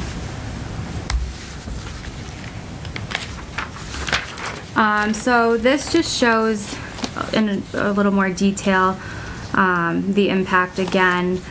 So with a 1% shift on the average assessed residential properties, the bill goes down $7, and down below you can see the CIP properties, or I'm sorry, the commercial properties, the bill would go up $701. With a 50% shift all the way at the end there, you see that the residential would go down $291, and the commercial would go up $35,000. So just a repeat of what I said in the prior slide, but shown differently. So the classification considerations, setting a tax rate, or setting a residential factor equal to 1 provides a uniform tax rate on all classes, and setting a residential factor not equal to 1 results in a differential tax rate between the residential open space and the CIP group. So again, it's important to note that the primary makeup of the town of Long Meadow is 94% residential. So a slight reduction to the residential open space group would put a larger increase or burden on the commercial, industrial, personal property group. And shifting that burden does not change the amount that needs to be raised. And I know this was talked about last year a little bit, but typically communities that have more of an 80-20 makeup, 80% residential, 20% commercial, would benefit more from having the shift in the tax rate. And that's it. Thank you. Any questions? Go ahead, Ken. Tom? Just a simple question. So, if a corporation has an office, they'd have to pay tax on that office, right? When people have in-home offices, and that's becoming a more popular thing for a lot of corporations, are having people living in our town who have offices, but none of that is taxed. Is that correct? That's correct. They do not pay any personal property tax. I don't know about their income tax or whatever the case may be, but no personal property tax to the Yeah. town. So it's only when, it only becomes a commercial building if they have a sign out front? Is that what it is? If or- they are in a zoned commercial space. Zoned commercial space? Mhm. Okay. Thank you. Any other questions? Mark? Yeah, I have a couple of questions. The first one is I just want to clarify that the tax rate calculation is with a 1.0, classification is 2421, and that's up 12 cents, you said, from the Correct. prior year. So that's about 0.5%. The question is, though, is what is the average value change to homes? Because as we know, taxes paid equals rate times value. Do we know what That's a good the average question. value change is? I believe it was 360 roughly last year. It was a little more I than thought it that. was didn't go from 371 to 371.5? No, it's 372 this year. Okay. It was about, I want to say, 373 roughly this year. I don't know if it's in here, but I thought it was 363. yes, I believe that's what it was. Oh, 362.9 for fiscal 19, and this was an attachment that you did receive. So it went from 362.9 to, So it went up 3%. okay. And what we've heard in the past is that the process of that revaluation, and I know that, and maybe going back a few years, there's segments of town that seem to get more impacted than other segments of town. Have you been able to look at, are we going to hear more from the people on the north end of town or the south end or anything else in the coming year that my values went up more than any others? Did one particular area seem to get hit more than the other? I don't really think that was the case so much this year. I think everything was pretty much widespread. Last year, and we look at the sales. So this year we looked at the sales from calendar year 2018, and that's how we made adjustments in our CAMA system. Last year, there was the middle of the road homes that went up significantly. Those people took the biggest hit, I would say, and the higher end homes came down. But then for calendar 2018, we noticed that the higher end homes, the prices started going up again. So we made adjustments based on what the sales were telling us. Okay, and I guess my last question, if I can, is, and this has been my area of concern, is, and how do our equal commercial properties change in their value, and what's the proper process you use? Because there are no sales of commercial properties in the town of Longmeadow.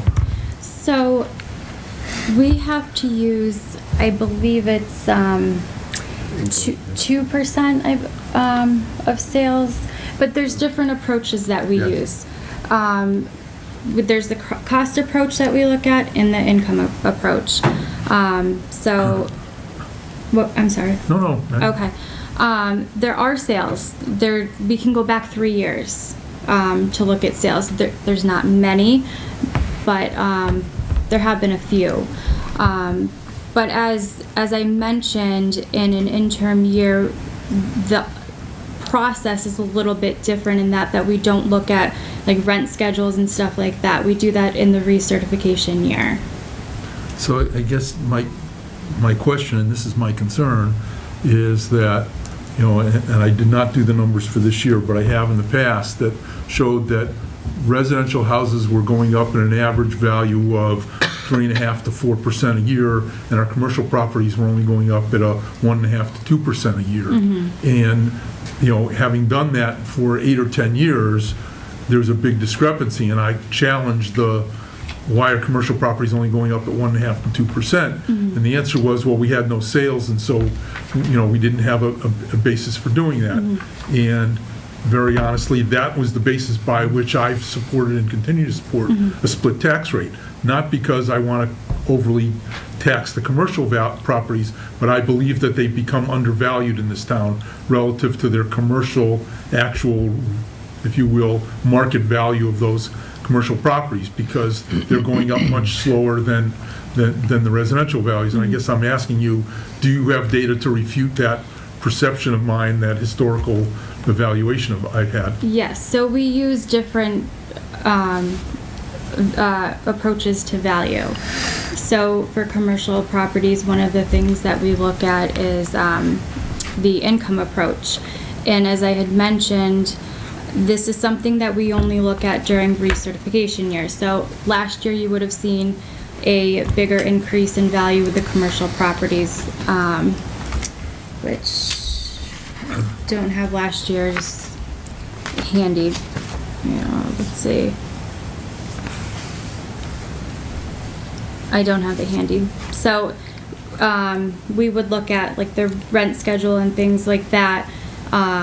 There's so many different components that go into it. That's why the interim years, you don't see as big of an increase as you would during, basically a bigger increase once every 5 years And for, just for one commercial. last thing if I could. So we've established that the average value of residential homes have gone up 3%. Unfortunately, maybe unfortunately, but the new growth in commercial, in essence, the Dwight Road project, has kind of skewed what our equal commercial properties have gone up. But can we assume that they have not also gone up 3% because this isn't an income approach year? If you can go back to that slide, because I think the commercial property grew. It did, 6%. Well, 6%, but that was due to new growth. Yeah, I agree. I just didn't know what the percentage was. I didn't remember. Right, I saw the 6% right there, 6.3, but a good fraction of that is due to the new building at Dwight Road. And so Yes. that was my question of what's the value of like properties? And the answer is we don't have that data. Okay. Yeah. Richard? Yeah, I have one quick question. Under your allocations of the tax levy and classification, there's a paragraph down there where it said, where you had a tax rate of 2409, it said a factor of 1 was adopted and the tax rate was applied to all properties. And Mark had mentioned the fact that, if I'm not mistaken, at one time we had 5 or 6 different tax zones in our community. There are, I believe, 7 neighborhoods in the community. Is that what you're asking? Yeah, did this factor of 1, did that take and nullify all that then? The factor of 1 is whether we're splitting the tax rate. If you're Okay. if you're shifting the burden onto Okay. commercial. There's commercial industrial properties. I was taking And it then as residential open space. And Yeah, I was they're all taking the it as same. meaning the other one where they were all equal across the town then. Okay. Right, any other questions? No? Okay. I can't wait to get this approved so I can start paying more money. Yeah. All right, so we close the hearing and then we set the tax rate? I think you have to ask for public You don't set the tax rate, you actually. You vote set on the the value. factor. The split. Right, you vote on the split. If you happen to vote as a factor of 1, she has provided you what the tax rate would be. That would be the 2421. Okay. All right, and so you're saying, are there any residents who have comments on I the? think it's a tax hearing. We have to ask for comments. It may I not don't be. think, okay. Can I just ask a You question? want to have one more question? Not of them, but Paul. Okay. Paul, in your 5-year projection of taxes that's talked about the cap of 20, 2421 is the all-in with exclusions, right? And that's our tax rate. Some of that is excluded from Prop 2.5 and some of it's not excluded. Right, exactly. Right. So how does that compare to what your the doomsday curve that you had. Are we still on that schedule, or is it? When I actually do that projection of hitting the ceiling, Right. it totally disregards all the debt exclusions. So we, in any prior calculations that I made, it was 2024, Mark, I believe, when we hit the calculation. This will at least put it off to 2025. Okay. If that's your question, but I always take out the debt exclusions. Right, so of that 24-21, about how much is? $2.10 Okay, is strictly from the debt exclusion. so it's excluded, okay. Right, it's give or take, I don't have the exact amount. That's fine, that's close enough, okay. It's a little over $2 though. Thank you. Okay, I also have, were we supposed to vote on these other issues on exemptions? We hadn't done that before, and I saw that you listed these as issues we should consider. Well, Long Meadow doesn't have, there's no land classified currently as open space, so that's. We don't need to worry about that. No. Residential exemption, that really pertains to, the communities on the Cape. Yeah, vacation property. Okay. And then. That would get you. The small commercial exemption, that applies to commercial properties valued under 1 million with fewer than 10 employees. And the discount actually goes to the owners and not the Tenants. Yeah, the tenants. All right, so we won't worry about all those. Yeah. Oh. Yeah, I have to put them in there. Great report, very thorough. Thank you. Move to close the hearing? Is there a second? Second. All those in favor? All right, so the question is, are we going to keep the single tax rate? Yes. So is that a motion? Motion to keep the tax rate at No, it's the the motion has to be to set, The thing. to set our tax I classification. make a motion to adopt a factor of 1 Right. in order to maintain a single tax rate for all property classes for fiscal year 2020. So moved, Mark? So moved. Second. Second, all right, let's discuss. Any discussion? All in Rick- favor? What, Mark's got a comment. I'm just going to put my pitch in gold. that I believe our commercial properties remain undervalued, and, you know, and I've said that every year, and we never seem to get data other than what I generated a few years ago, and so I stand by my data. It's not so much a fact that I want to overburden the commercial properties, and I understand that the 94% or whatever Jessica told us that's commercial or residential puts a true burden if we adopt a huge split tax rate, but I still think that it's the only way that we can, unless we can do otherwise, can equalize the tax burden based on value. So I'm going to be voting against the motion. Any other comments? All right. That's going to be different. All those in At least I'm favor? consistent. All those opposed? All right, thank Well, you we also very got a pretty good boost in our I also commercial this year, have too. the LA5 form for you to sign tonight.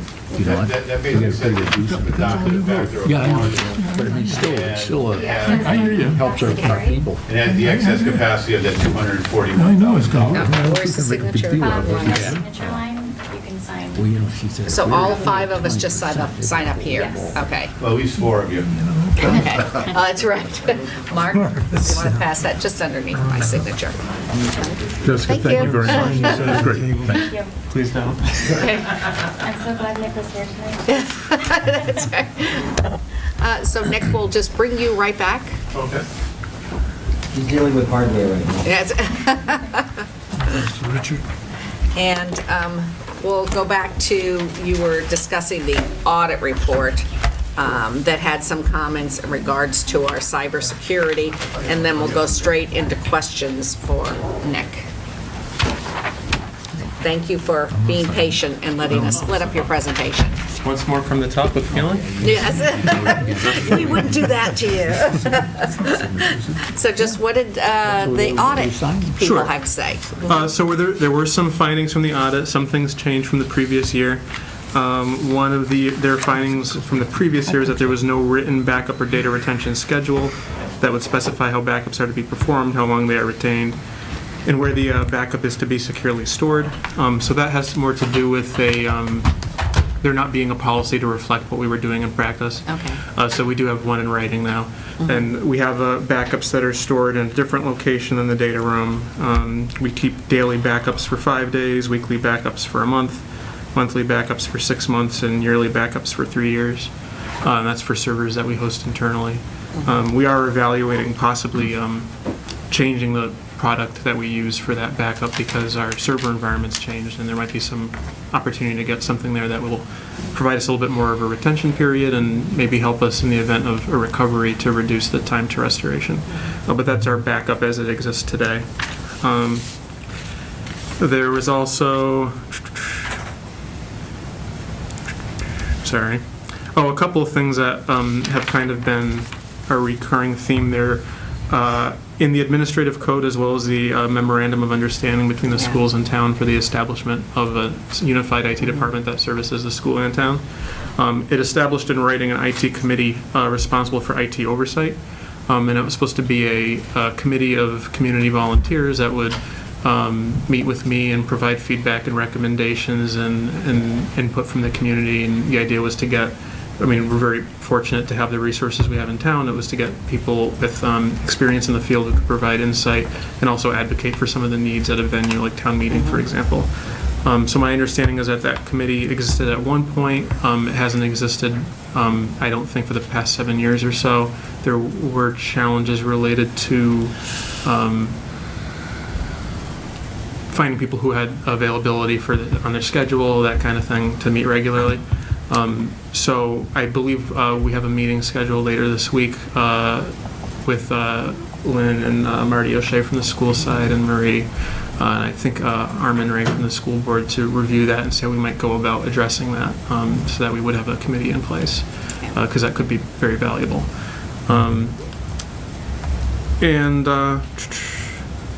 I think that was the big one. There was also a finding there's no formal process in place to review, test, and train after the installation or upgrade of software systems.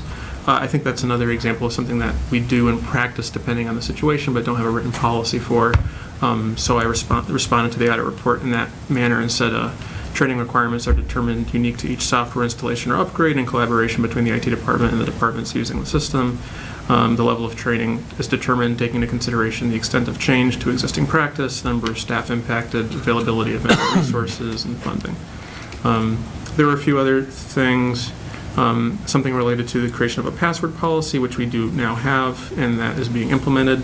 That was partially, again, the need to create a policy to reflect practice, but it also reflected some improvements that we could make with our users that we're working on currently. And I think that was pretty much it. All right. Any questions for Nick? Tom? Well, so we have a Unix system still, is that what you said? No. Well, we have about 30 servers running on the town side. Okay. And they're, I believe, almost exclusively Windows. I can't think of any Linux or Unix systems that we're running. Oh, okay. Although, we have some appliances like firewalls and network appliances that are probably running Unix under the hood. Oh, okay, all right. Yeah. So, all right, because I was just trying to figure if we had this one big computer somewhere that... Oh, I'm sorry, Munis. Yeah. Munis, M-U-N-I-S, is our financial system that we use in town. Yeah. I'm sorry, I thought you said Unix. Oh, all right, yeah, I wasn't sure what you had said, but it's, so Munis is a financial system? Yes, it's what we use for payroll, invoicing, budget, everything financial that the town does. It's an enterprise resource planning software. So everything that we do touches it on the school site and town side, and it's probably our most critical system. That's the one that I said we're paying around between 70 and 80 grand. I think it's around 75 for the yearly renewal on it. And one thing we've identified with that vendor is they do offer an option. It's $15,000 a year. And in addition to the backups that we perform internally, they would also take it upon themselves to perform the backups, back it up to their data center, where it would be distributed however they're doing their distribution to ensure resiliency. They would test it regularly, and in the event of a disruption here, say that there was a water main break and our data room was underwater. Well, we could say we have backups that are located in a different location, we have the data, we're good. But that's only half of it. Of course, the other half of it is restoring that to something so that users can access it. Right. What this service would offer would be they would host it in their environment and provide us remote access to it for the duration of our restoration effort. So if we were to identify that as a priority, it would allow us, no matter how severe the impact on this, in the town, to get our financial system back up and running within 24 hours. Okay. And all the licensing agreements and user stuff, you handle all that stuff yourself? Yeah, we collect a few agreements for users that are issued equipment, for example. And is that challenging? I mean, does that create a problem for your department? I think it's always a challenge to keep track of that information. We're always trying to get better at it. One of the initiatives that we're doing right now is we're trying to consolidate, for example, our inventory. Our inventory includes servers, network equipment, laptops, computers, projectors, all sorts of stuff. And depending on the type of equipment, it might be located in one of probably 4 or 5 different inventories that we keep right now. So one of the areas for improvement we've identified internally is to simplify that to a single location for all inventory. We've identified a product that we can use to make that much more efficient than it is right now. That would cost us $0 or up to $500 depending on how we intend to adopt it. And that would allow us to track equipment in one location from the point that it arrived after purchase to the point that we send it out to auction at the end of its useful life. So we do that now in a bunch of different places, but probably trying to get better at stuff like that. Okay. We try to make it take up less of our time so we can focus more on other Yeah, I things, know. so. It probably is very time consuming. Yeah, so. it is. Yep. All right. Well, thank you. Richard? Yeah, I had a quick one. Talking residential-wise, we're starting to hear a lot of chatter about hackers being able to come into, I call third-party type stuff in our home, like our Wi-Fi TVs, because they can sneak into the firewall, because they can break through that security, and once they break that security, they're into the system. Do you have similar problem? I mean, we have to have systems that are communicating on Wi-Fi from our maintenance departments and all within this newest school. Is there any concern that you have on that? Well, the most secure network is one that doesn't have anything on it, right? Yeah. And the more stuff you put on it, the more potential exposure you have. So, like one of our more complicated locations in town is this building, just because of the age of it. And we have systems on the network that don't exist in other buildings, power management, equipment, that kind of thing. Building management systems for HVAC. And one of the, so there's, in what it's called is a defense in depth model. So there's not one solution to making that more secure, but there's a bunch of practices you can take to try to manage your risk. One of the things that we're doing now that will help with that is with the new network project. When we have that network design happening and we're looking at segmentation, we will be segmenting different categories of devices onto their own network so that they don't have the ability to communicate with other aspects of the network.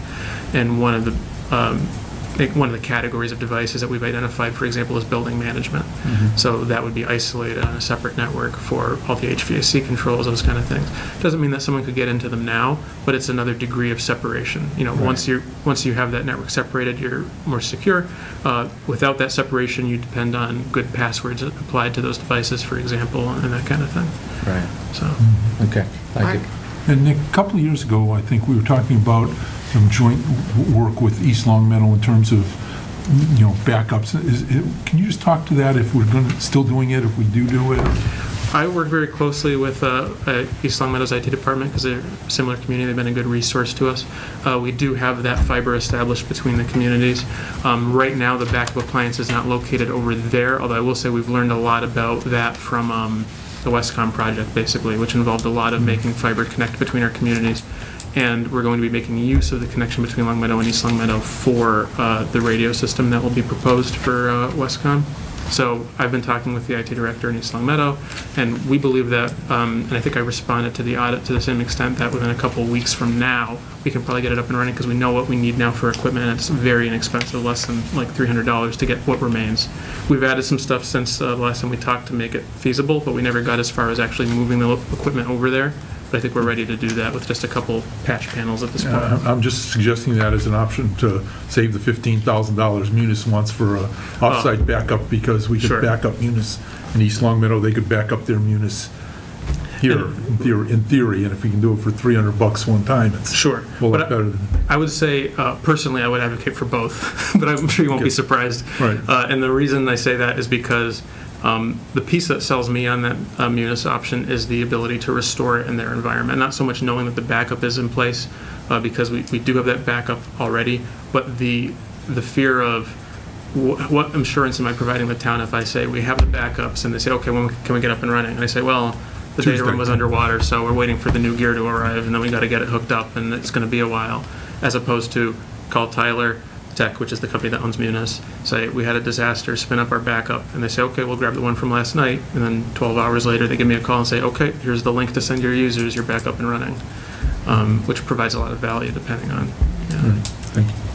So I have two questions. One, in regards, we keep hearing about the ransomware and things like that. The Munis piece, is that going to be our insurance policy if we're hacked, and to be able to access our financial records and keep going? Well, right. So the best defense against one of the, what do they call it, crypto malware, right? When someone comes in and locks you out of your data. The best thing that you can say to someone who's holding your data up for ransom is, sorry, we got backups. We're not interested in your ransom. We're cleaning out the infection that you gave us. Thanks a lot. And we're going to be restoring from backup. What the communities that end up having to pay for the ransom are ones where the backup didn't work or it wasn't tested or it, or it wasn't being backed up at all. So yeah, I think it doesn't address every system that we use in town, of course. But when we take a look at all of the systems that we use and we say, what should we prioritize? What would be the most important to keep up and running in the event of a malware event? I think Munis kind of stands out as the most important for operations. And right now, we don't have that, so we're a little exposed. We have a backup. We do have a backup. But we don't, but you're saying the backup could take a long time to get Depending on going the again. nature of the How threat. soon would we be looking at having that Munis product available to us and up and running? It depends. I mean, if it's just it really depends on the nature of the failure. I was going for like the worst case scenario, right? Right. If the room floods, Yeah. Pump out the room. Or we're hacked. Yeah. If you're hacked, you hope that your different defensive measures that you've put in place have prevented it from affecting the financial system, right? Your first defense is the user not clicking on the email. The next defense is you try to contain that infection on the machine with anti-malware software. Your next defense after that is with a segmented network. You hope it can't spread. You hope that your passwords that you're setting on the servers have kept them secure. But if the Munis server were to be impacted by malware, for example, we would have to do a restore from backup, which we have, but I would think it could take a few days depending on the success of that. We monitor our backup system to make sure that it's backing up successfully on that nightly basis. But usually when we do a backup restoration, it's for individual files. Someone's deleted a file, they needed a network share or something. So when is the So we have a full Munis server. system, if you go ahead with it, going to be available to us? And up As soon as and you going? pay the bill. Well, yeah, that's probably how that would. But what's our plan? Are you talking in the next 30 days, next 5 months, next 6 months? It's not built into the budget currently. It's just something that we've identified as possibly something we're interested in. And as we have budget discussions, I work really closely with Tom Mazza in the business office, of course. And, we talk about where it falls in our priorities, but I think we're in agreement definitely that this is an area that we would like to prioritize because of the impact it could have to the town. Previously, I thought that the only option with Munis was to have it hosted with them, which is more expensive. Right. But upon researching it more closely, that's when I found out they had this other option. So now that we're aware of it, we're just discussing it and seeing what we can do to make it happen.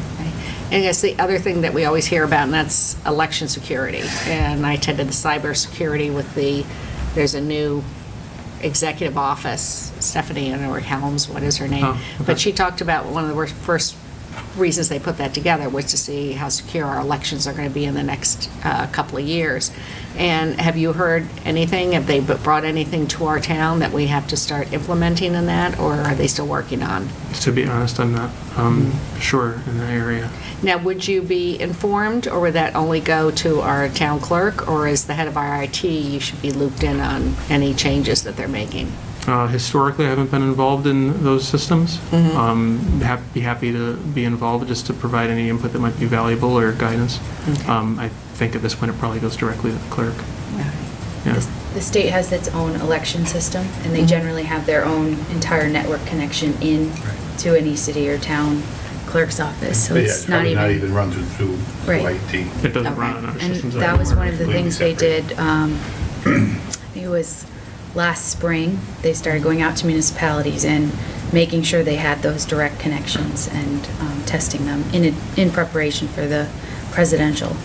And so our voter registration is not on our Correct. system, it's on the state system. Okay, and so they've already come out and checked us, so I we're can on direct verify that, system. but I know they were doing that throughout the entire state last year, or beginning last January. Okay, so if you could just let us know where our town stands. All right, any other questions for Nick?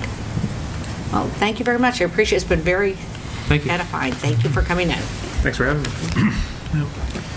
And I have material now for Pioneer Valley Planning Commission, and he's here to discuss the water tower. Next time I come, I'll do it all over there, but have to work on the improvement of the connections, I would say. Better than a long wire. Yeah.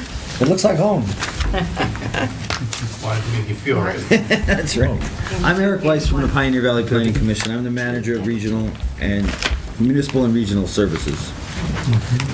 Do you guys happen to have the other maps that I have the ones that I have. If you don't, it's fine. I was just gonna use them as reference points, that's all. It's fine. We'll make it work. Like I said, next, if I had known, I would have pulled it, but that's all right. This is just an update. So, the intent, if I may. Okay. The intent is that last year, the town, through Stephen, was pushing for a District Local Technical Assistance Grant, DLTA grant, to see if there was something that could be done with the water tower property in town. And that's being the last piece of town-owned property that could potentially be developed, or amongst the last pieces of town-owned property that could potentially be developed in some way. I thought it was actually well-timed. If it wasn't well-timed, it was just a happy accident that I was here during the tax classification hearing to hear all the details, because I was taking notes feverishly on what those numbers meant with respect to where the town is tax-wise and the levy limit and all the other issues that I don't need to repeat for you. So anyway, I will just make some quick references. The town of Long Meadow, I'll just walk around with this because I think it's important. I'm not telling you something you don't know, but this reflects the fact that the town is pretty much totally built out. You have all those streets there. I'm not giving you new information, but this is from, you have all the streets and very little open areas left. Looking a little further, the water tower property is over on the east side of town. And again, looking with a little bit more detail. And again, next time I'll do this electronically. The Academy Drive is here. On one side is the water tower, depending on which way you're going. And on the other side is the other piece of property. Both pieces of property are roughly 10 acres. Give or take a little bit, they're roughly 10 acres. Could you pause right now, and when you sit down again, hold those up so people at home can see? So when you, Where's the in front of the, Right here. right here. No, So it's there. Yeah, Oh, so, okay. All so right. sit I knew it down was there. in front of the microphone and All right, Hold your Big Brother's things. watching me no matter where I go. All right, so this is the map that shows where the two pieces of property are, right on each side of Academy Drive. And this is the map that just shows how well built out the town is. Show and tell. Last but not least, we had an aerial view basically looking at how forested the area is. I know it's an area, Lynn and I went out there the other day. It is a forested area that is surrounded by neighborhoods. I'm sure people are comfortable with the fact that it is not developed at this point in terms of lifestyle. So, in summary, I think we learned enough to know that you need to know a lot more this year by taking a look at it, and that it's going to be a complicated issue. So if I may, what I wanted to do before I touched on what is in this spreadsheet, I wanted to go over what my summary was, and if I made, I think, 8 copies, so I think there was enough for everybody. So we engaged in the DLTA process, District Local Technical Assistance, for, I'm calling it the water tower property, I don't know what you call it. we but- call it the water tower okay. property. The intent was twofold. One, the town is hitting its tax levy limit, as you are well informed on. And the other one is that the reason it could become a district local technical assistance project is hopefully if other towns ever asked us for information, we could apply what we've learned in the model we've learned in different ways to help them out. So that's how it became sort of regional in its approach. We don't have another town involved, but if East Long Meadow, because you guys know I've been doing some work with both towns, or Ludlow, or somebody gave us a call and said, hey, we're looking at something, can you help us? We might have a model that would be applicable. Stephen was excellent in providing a great source of backup materials and background materials, which was nice before he left. So the town, 10-acre parcels are on opposite sides of Academy Drive. And what we tried to do was take a look at what would be the total build-out potential of this. And so the way that the tax rate is set right now, and that's why it's perfect, is you are averaging, you were around $24 per thousand. You went up a little bit, but it's around 24 per thousand, which doesn't give you a lot of room to move. So, going to where it's bolded, the first option is the revenue generated from the outright sale of the land at market value, so that would be revenue to the town. And then once it's sold, the developer develops how they best see fit in line with current planning and restrictions, and you have planning laws and lot laws and all those types of things. What could be done in terms of offsets and frontages and all those types of things. But the opinion was that this does not come close to maximizing the tax value of the land or the value to the town of the land. This just becomes a real estate arrangement for the town. You sell it, you get that revenue once, then they build something, you get the ongoing revenue from the taxes, but you're really not in control or somewhere in the process. You're not influencing the process except through the planning board and zoning board side of things and in terms of what people in town would feel comfortable with. But you're not in the driver's seat on land, on the development. The second idea, which is what the spreadsheet is at least pointing in the direction of, is somehow doing a planned over 55 housing thing. And that the intent here from my conversation with Marie and Lynn and Stephen before that was they know that people in town are trying to figure out ways to downsize and remain in town. They like the amenities, they like the town, it's a lovely town, they get great services, it's a lovely place to live, but they don't want to have the big 3,000 square foot home anymore. Downsizing to a 1,800 square foot single level, unit for over 55 or something like that would be beneficial to them. They'd stay in town.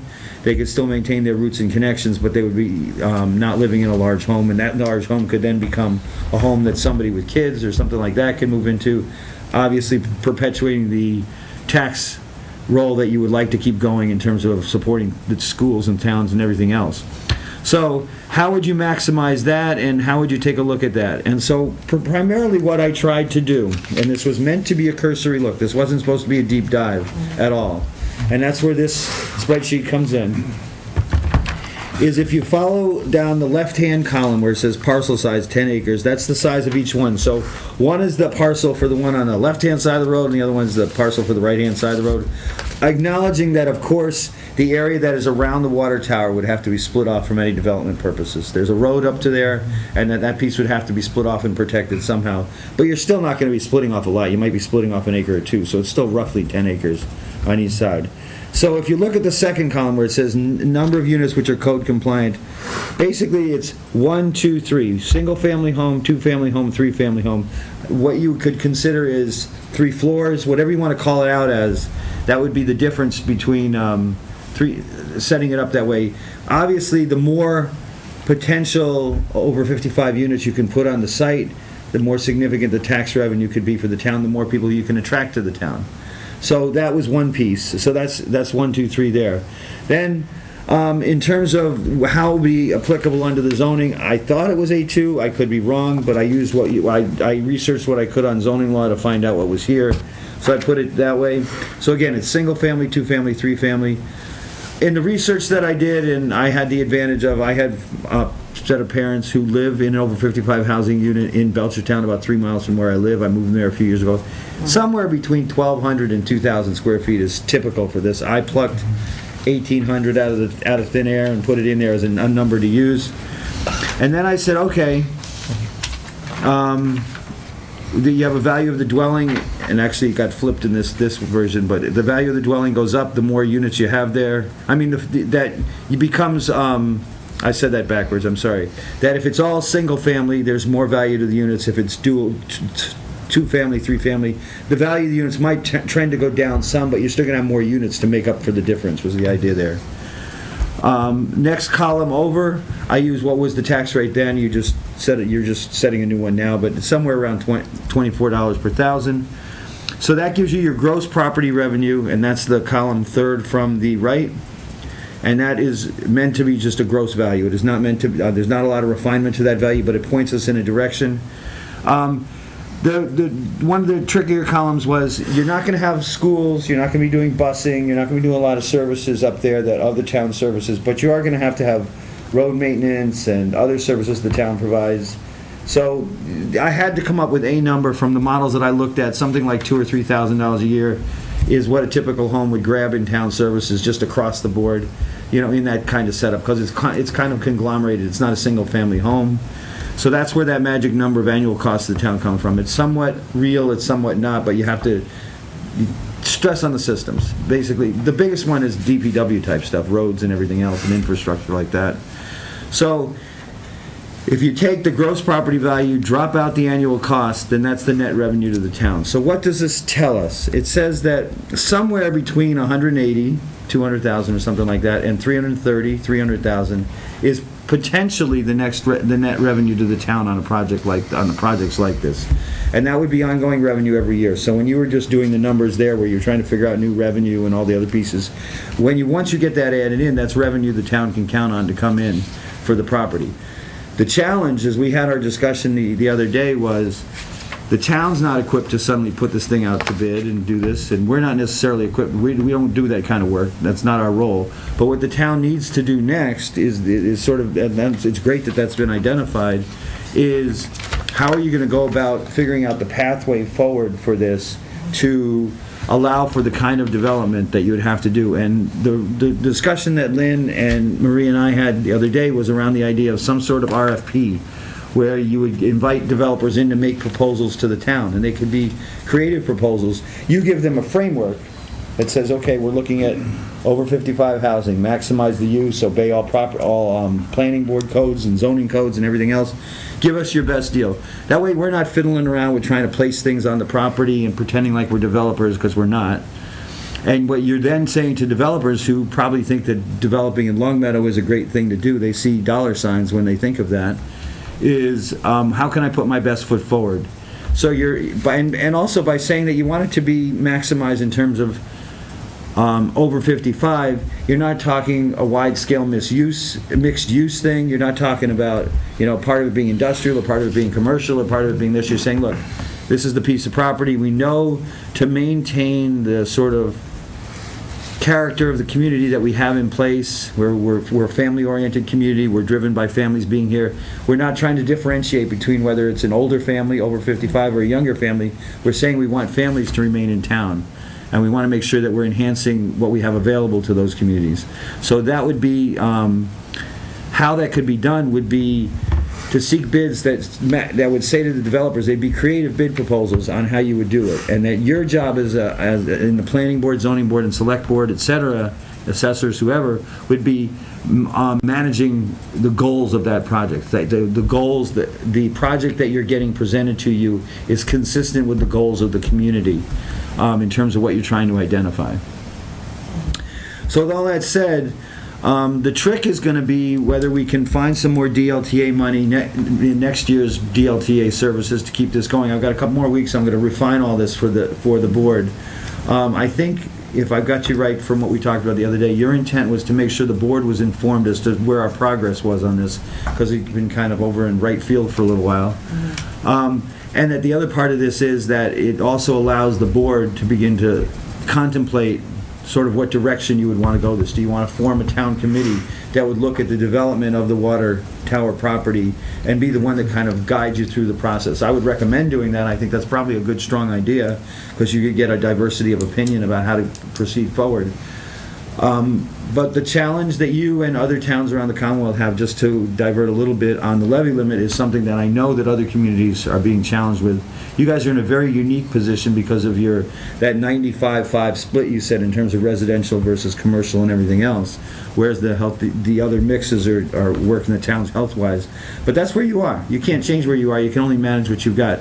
And so therefore, from a planning point of view, from a tax planning point of view, from a development point of view, this is the piece that you know that you could do.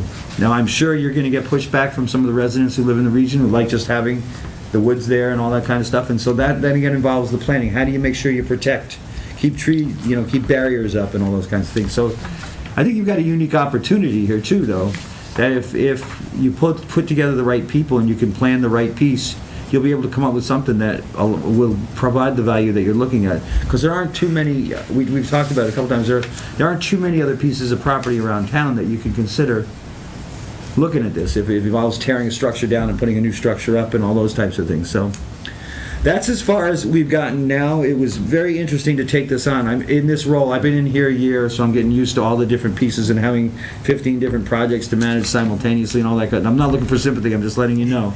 But the other hand is this is the only one that dealt with property. I've done the shared health, which you're very aware of. That's moving along very well. I'm doing a shared police officer out in Chester and Blandford. We're doing this regional look at solar and its impact on communities. Not in your case, but in many of the communities that have plenty of land still, they're getting impacted huge with solar.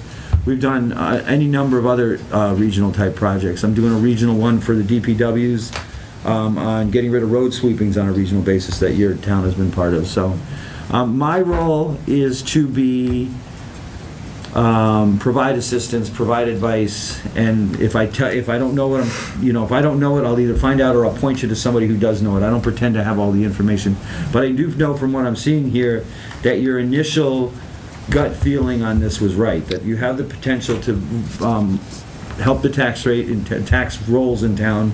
You have the potential, which I think is the bigger one actually, to keep a balance of community going in terms of people that live in town, because you'll be able to bring in, have somebody, John and Mary Smith who live in a big place move to a smaller place, etc. And that as a town, you're in such a unique position land-wise that you have to maximize the value of the land that you have left. Oh, thank you. It's great work. So, any questions? It's a big, we've been talking to Water Tower property, I think, since I came on the board, 2010 even, and before, and we've been talking about hitting the tax levy limit, and this was one of the things that was out there, and we're finally getting the report, so I appreciate you working on it. Mark? So your calculations were all done within our current zoning bylaws. So you said you assumed they were A2, and so you took... I made an assumption, so yeah. Right. So I guess, and I don't want to poo-poo this because it's great work and you've done a lot, but the net revenue in the best scenario is $333,000. We've got a tax revenue every year of about 45 to 50 million. We'll call it $50 million, just to round it up. Going up 2% a year, that means we need another $1 million a year. So the additional revenue for this when it's done buys us some portion of a year's worth of growth. And so I guess my question would be, what would this look like if you didn't have the constraints of an A2 lot size and worked instead to how can you maximize the tax revenue for the town? It's a good question. In terms of if the town wanted to make the intentional effort to have it be an exception to the current zoning, et cetera, and things like that, that would have to be a decision made by the town in terms of what they want to proceed with the intent of, obviously, one, protecting the land, but two, maximizing the use of the land for the town. So I know that, I don't really have I'm not going to tell you exactly what Long Meadow should do. I can tell you that you've asked the right question. Is there a way within current laws, as they're structured, to allow the planning board to say, okay, this is a by right, there's going to be a unique development. If it's by right, then let's see a proposal that works that way, that makes it unique. But with the challenge always being to the planning board, that when you do start making exceptions, you have to worry about exceptions downstream that you've made. If you do it here, is somebody going to ask you to do it over there and over there and over there? So you have to be careful with that. You probably have to create a new zone. Right. That's right. But at some point we decide what's our goal here. Is it just to develop the land, or is it to maximize the opportunity for the town to? That's right. And is it to keep over 55 or over 65?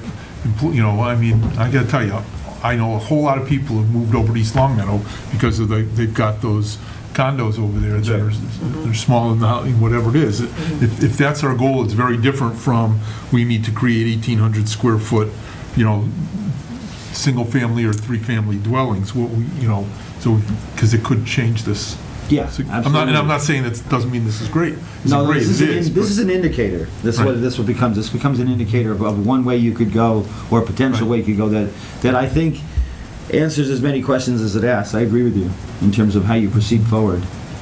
And so, I mean, it may require, if I can get some money for DLTA next year, that was part of the conversation, I will try. If not, I'll come back to you and say, look, we've gotten it this far, but here's how we can help. We can continue to help, but here's how much it's going to cost, those types of things. Because some of these projects, I can justify and some I can't, et cetera, as we move through the process, depending on how many requests I get. It's one of those challenges. Tom? The other thing is, it's interesting because we have some folks who would be looking for a place that was going to be less expensive, and then we have other folks who would probably want a place that was just as expensive. But Right. it was nice, but it was Right. smaller, and they didn't Right. have this, and it was all one level. Right. So our community's doing sort of mixed income projects like this where people could buy in at various levels. Well, if you think of something like a Lathrop community or an Applewood community or whatever, someplace like that, they've done substantial build-outs of different things where they have multiple level, multiple floors and different size units come in at different prices. And like it or not, unfortunately, I have firsthand experience in this because of what I went through with my own folks. Yeah. Yes, that's sort of the creative side where you could get a developer to come in and present what could be a very creative proposal that I don't pretend to know how to do in terms of what they could do. But that's the door that you can open. And the other thing is, our town, it doesn't seem like we have much of a view here, but once you get above tree line, you can see Wilbraham Mountains, you Yeah. can see downtown Springfield. It's pretty nice, but, our zoning has always sort of capped that height requirement. And is that... Well, your zoning does a lot to protect the character of the town. Yeah. So anytime you move away from that, there's a trade-off involved. Right. But this is one of the higher points in town, without a doubt. It's interesting to go up there. We walked it the other day. It's interesting to go up there and kind of take a look around, so. And the property definitely looks buildable. There's no hesitation about... It's a hill, but it doesn't look, it looks fine. Yeah. In terms, I'm not pretending to know soil types or anything else, but it looks perfectly buildable. I'm sure that it's been, I'm sure developers have eyed it for years if they could finally get their hands around it somehow to the town. I can't imagine they wouldn't want to develop it. Great. Any other It's the questions? last dirt road in town, as I understand. I'm pretty much close to A it. lot of people complaining about that. Drive through it all the time. Yes. So you're saying the next step would be to put out an RFP to see what sort of ideas developers are coming in with? And so what I will do before the January 1 clock runs out on this, and maybe I can get Jim to help me shovel some money into January, is I'll summarize this and put this together in the tightest package I can do. And then we're going to have an open discussion about next steps. And so it would be good, and it doesn't matter, it doesn't have to be before January 1, I'm not asking for that at all.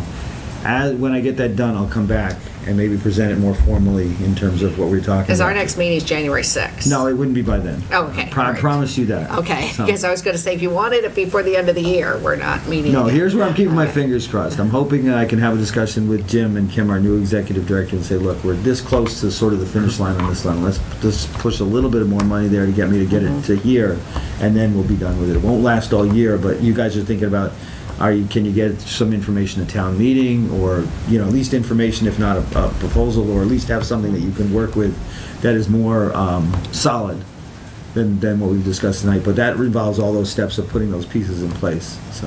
Now, would it go to town meeting after the RFP, and we had some ideas of what people might do? Or are you talking about it going to town meeting and then putting it out to RFP?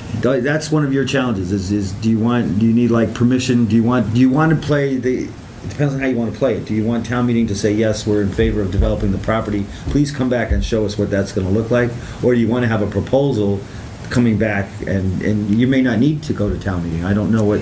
I think It's town a zoning meeting will want to change, so- see what we're talking about. Right, and if it becomes a zoning change, it has to go back somewhere. So those are all the variables that get floated around. I think that it's going to become a town-wide discussion the moment it starts, maybe after tonight, I don't know, but. And Marie, the problem is that the density of the proposed development is the crux of the matter. I mean, yes, everything from 30,000 square foot one house lots to multi-family dwelling. I mean, the response you're going to get is very different. And at some point, I know you end up getting the school department, school committee weighing in because, not that our school population is exploding, but just because you build it says it's for older 55, you can't keep out families with young kids. And Actually, you can. You can restrict. Yeah. So that, in fact, that's one of the things the school committee said, is they were happy with the idea of a 55 and over, so we wouldn't see an explosion in the Right, school exactly. numbers. Okay, well, I think you gave us something to talk about, so I Great, really yeah, thank appreciate you. the work. That was the and goal. Let us know what the next step is, and we will, I'm glad we fit we'll this in. have it I'm glad presented this wasn't again. tomorrow night, with the way the weather's going. so I'm Okay, good that's with right. that. And just as an aside, I took this job a little over a year ago, and the first local official I met was Mark over in Agawam. So Hey, there you go. Good to see you. good to see you. And you're still here. And I'm still here, and I'm still happy doing what I'm doing, so. Thank you. And now, last but not least, our tree committee guy. So obviously I'll be in touch. Yeah, okay, sounds good. Thank Have a you. good night, everybody. You Thank too. you. I hope you don't mind that I didn't come for the beginning. Debbie told me that there were a lot of Oh, no, we don't- hearings, and I yes, knew that yes. you wouldn't get to me, so I watched a lot of it on TV. All right, so what do you want to do?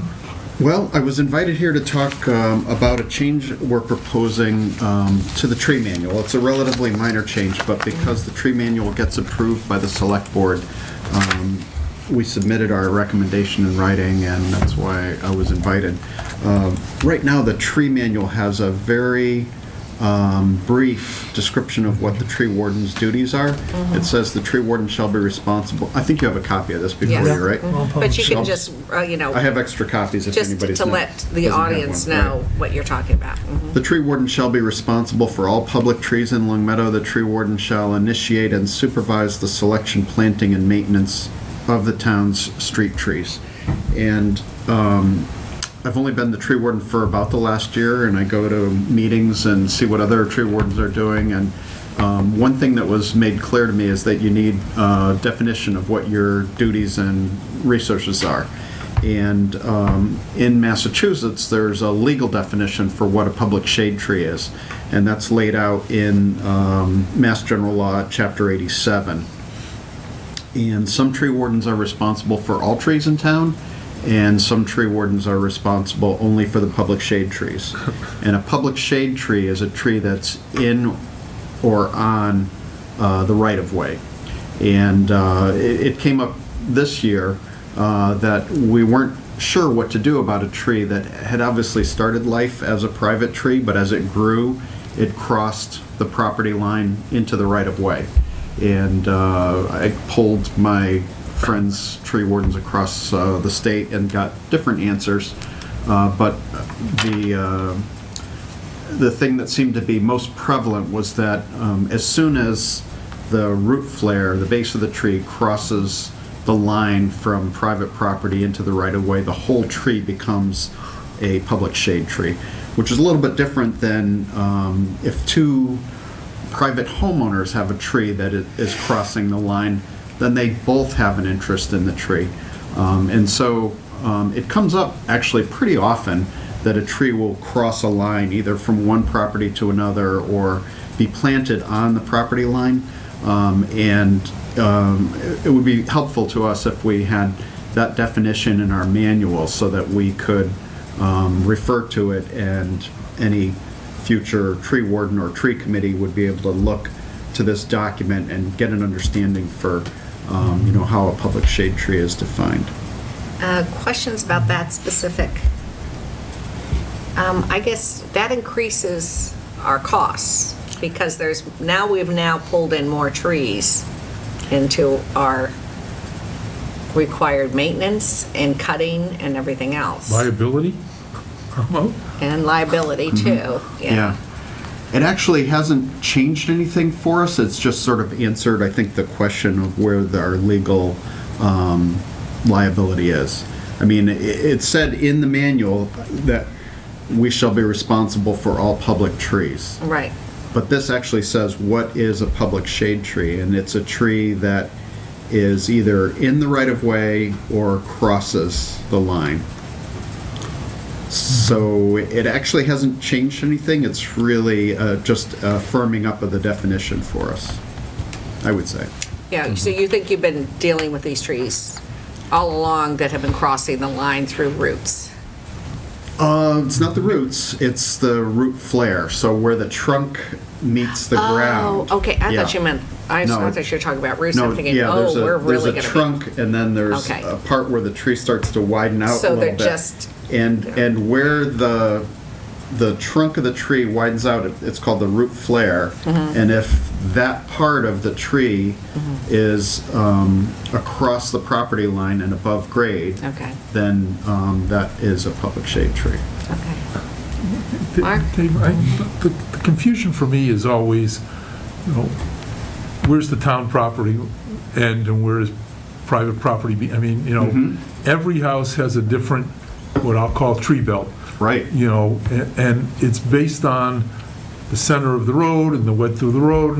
So how would we go about, A, us determining it, and B, communicating to people, that's your tree, that's our tree? Because especially in October 2011, there are a lot of people saying that's your tree, and we said, no, it's not, it's your tree. And yeah. So I mean, we're going to go start marking trees throughout town? It's 'Cause there's a lot of it's them a that fall huge through. challenge, and it's something that I face every day. And often I have to find the property bounds, look for the iron pins and stone bounds, go to the registry of deeds and find out what their deed actually says, where their property line is.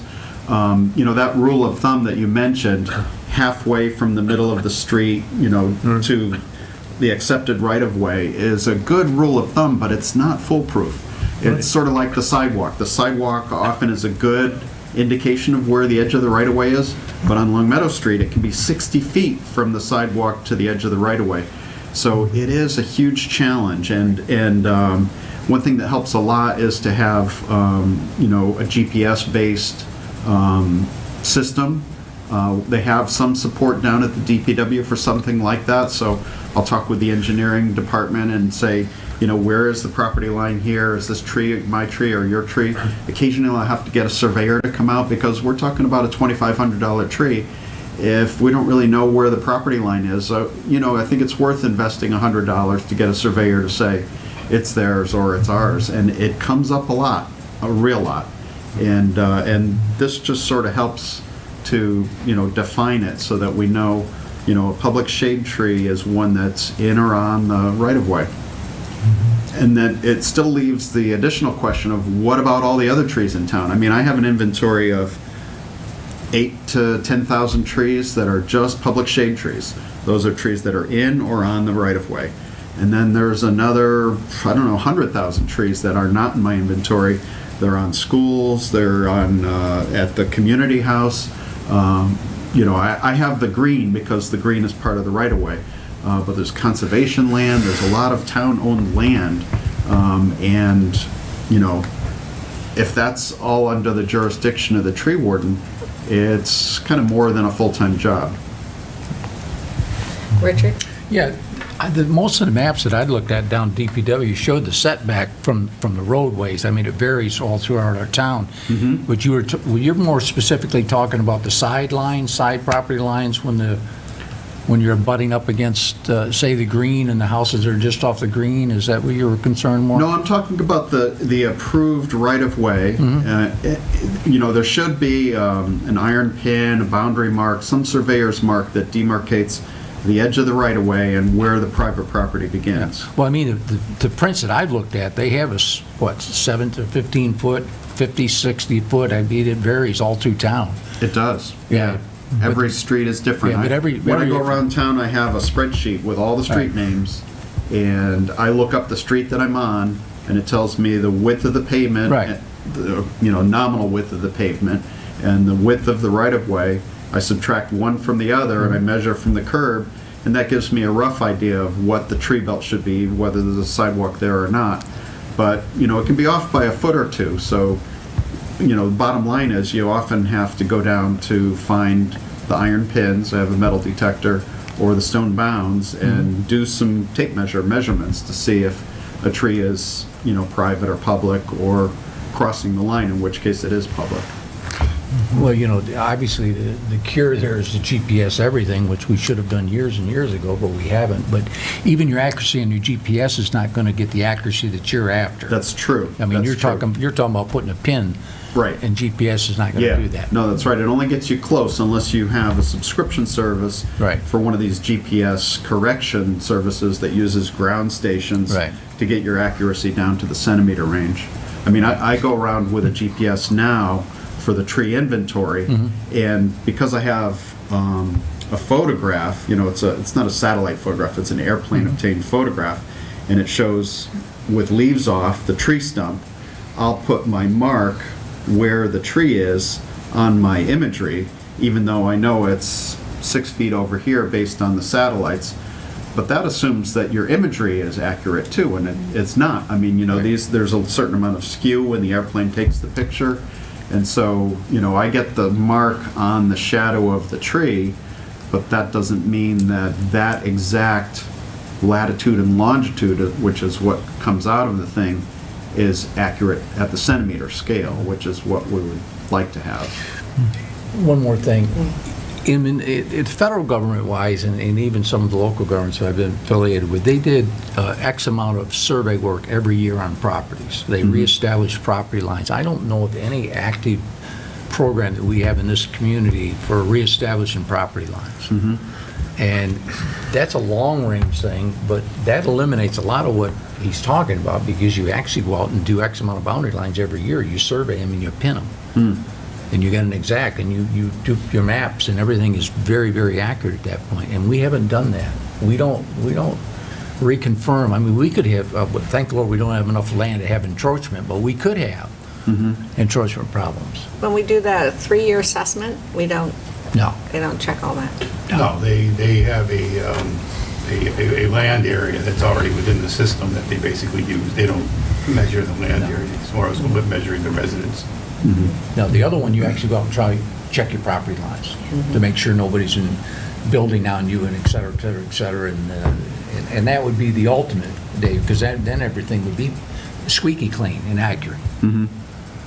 But it would take a lot of money and many, many years to get it all done. Right, we have 93 miles of streets, so it would be a huge job. And often we can get the information we need from the data that we have down at the DPW. It's only once in the last year I've had to ask a surveyor, actually 2 different trees, if they were public or private, because there were big trees and it was close to the line and the line was not so clear. There's a default in the law, which actually goes back 100 years, which says that if it cannot be determined if a tree is public or private, it is deemed to be public until proven otherwise. Tom? So the changes that you're suggesting, would this also help the town preserve some older trees? Because does this happen where there's a tree on private property, it might be 150 years old, and the owner says, you know, I want to let this go, but if it's really on town, if the town can claim ownership, we could save those trees, right? I think it's clear that if the tree warden is interested in protecting that tree, it needs to be defined that it is under the jurisdiction of the tree warden. And so, yes, I think in that situation it would help. Yeah. Not every tree, of course, you know, that is old, you know, has residual value. Our biggest challenge right now, I think, I don't know if this got distributed too, is that we have, you know, quite a large number of trees that are in decline, and we're trying to deal with them sort of as we can, but maybe a more proactive approach, you know, would allow us to get some of them out of inventory before they fall. I just have a quick question. So I'm reading from your email from November 21st. It says, "The tree warden shall be responsible for all public shade trees in Long Meadow as defined in MGL Chapter 87, Section 1, which states that all trees within a public way or on the boundaries thereof shall be public shade trees." And here's the part of my question. The next sentence says, "This is understood to include any tree whose trunk flare intersects the edge of the right-of-way at grade," blah, blah, blah, etc. So going back to where it says this is understood, so is this kind of a generally accepted practice amongst tree wardens? Is it rooted in any sort of regulation or law, or is this kind of I would say that's the Practice-based. generally accepted practice, yes. And that's why it's worded that way. I mean, this is not by law, this is the tree manual, which is meant to provide guidance. It's sort of the rules and regulations part of the tree manual. And it's just a defining of what you do in that situation where, to me, it was counterintuitive that a tree could start life private and as it grew become a public shade tree. And I just had to talk with some other tree wardens and see if that's indeed how they handle it. And the large majority of tree wardens that I spoke with, that's how they address it. Thank you. Marie, can I just follow up on that question? So is that how you're acting now? It is how we're acting now. So the request here is to codify what you're already doing? Yes. Any other questions, concerns? And the tree committee did, sort of approve this language, and that's why And I you're brought looking, it to you. you're looking for us to vote to accept In the your past, the recommendations. select board has always approved or accepted the tree manual as written when we make changes on it. Okay, is there a motion to accept the recommendations? I'd like a motion to accept the recommendations made by the Dave Martinelli, Chair of the Tree Committee, and the rest of the Chair Committee to, just accept as written these revisions. Is there a second? Second. Third. Further discussion? All right, all those in favor? All right, thank you very much. Thank you. Anything else that anyone wanted to bring up in regards to the correspondence or the minutes? Our next meeting is when? January 6th. January 6th. And we start early. I think we start at 6 o'clock for the interviews.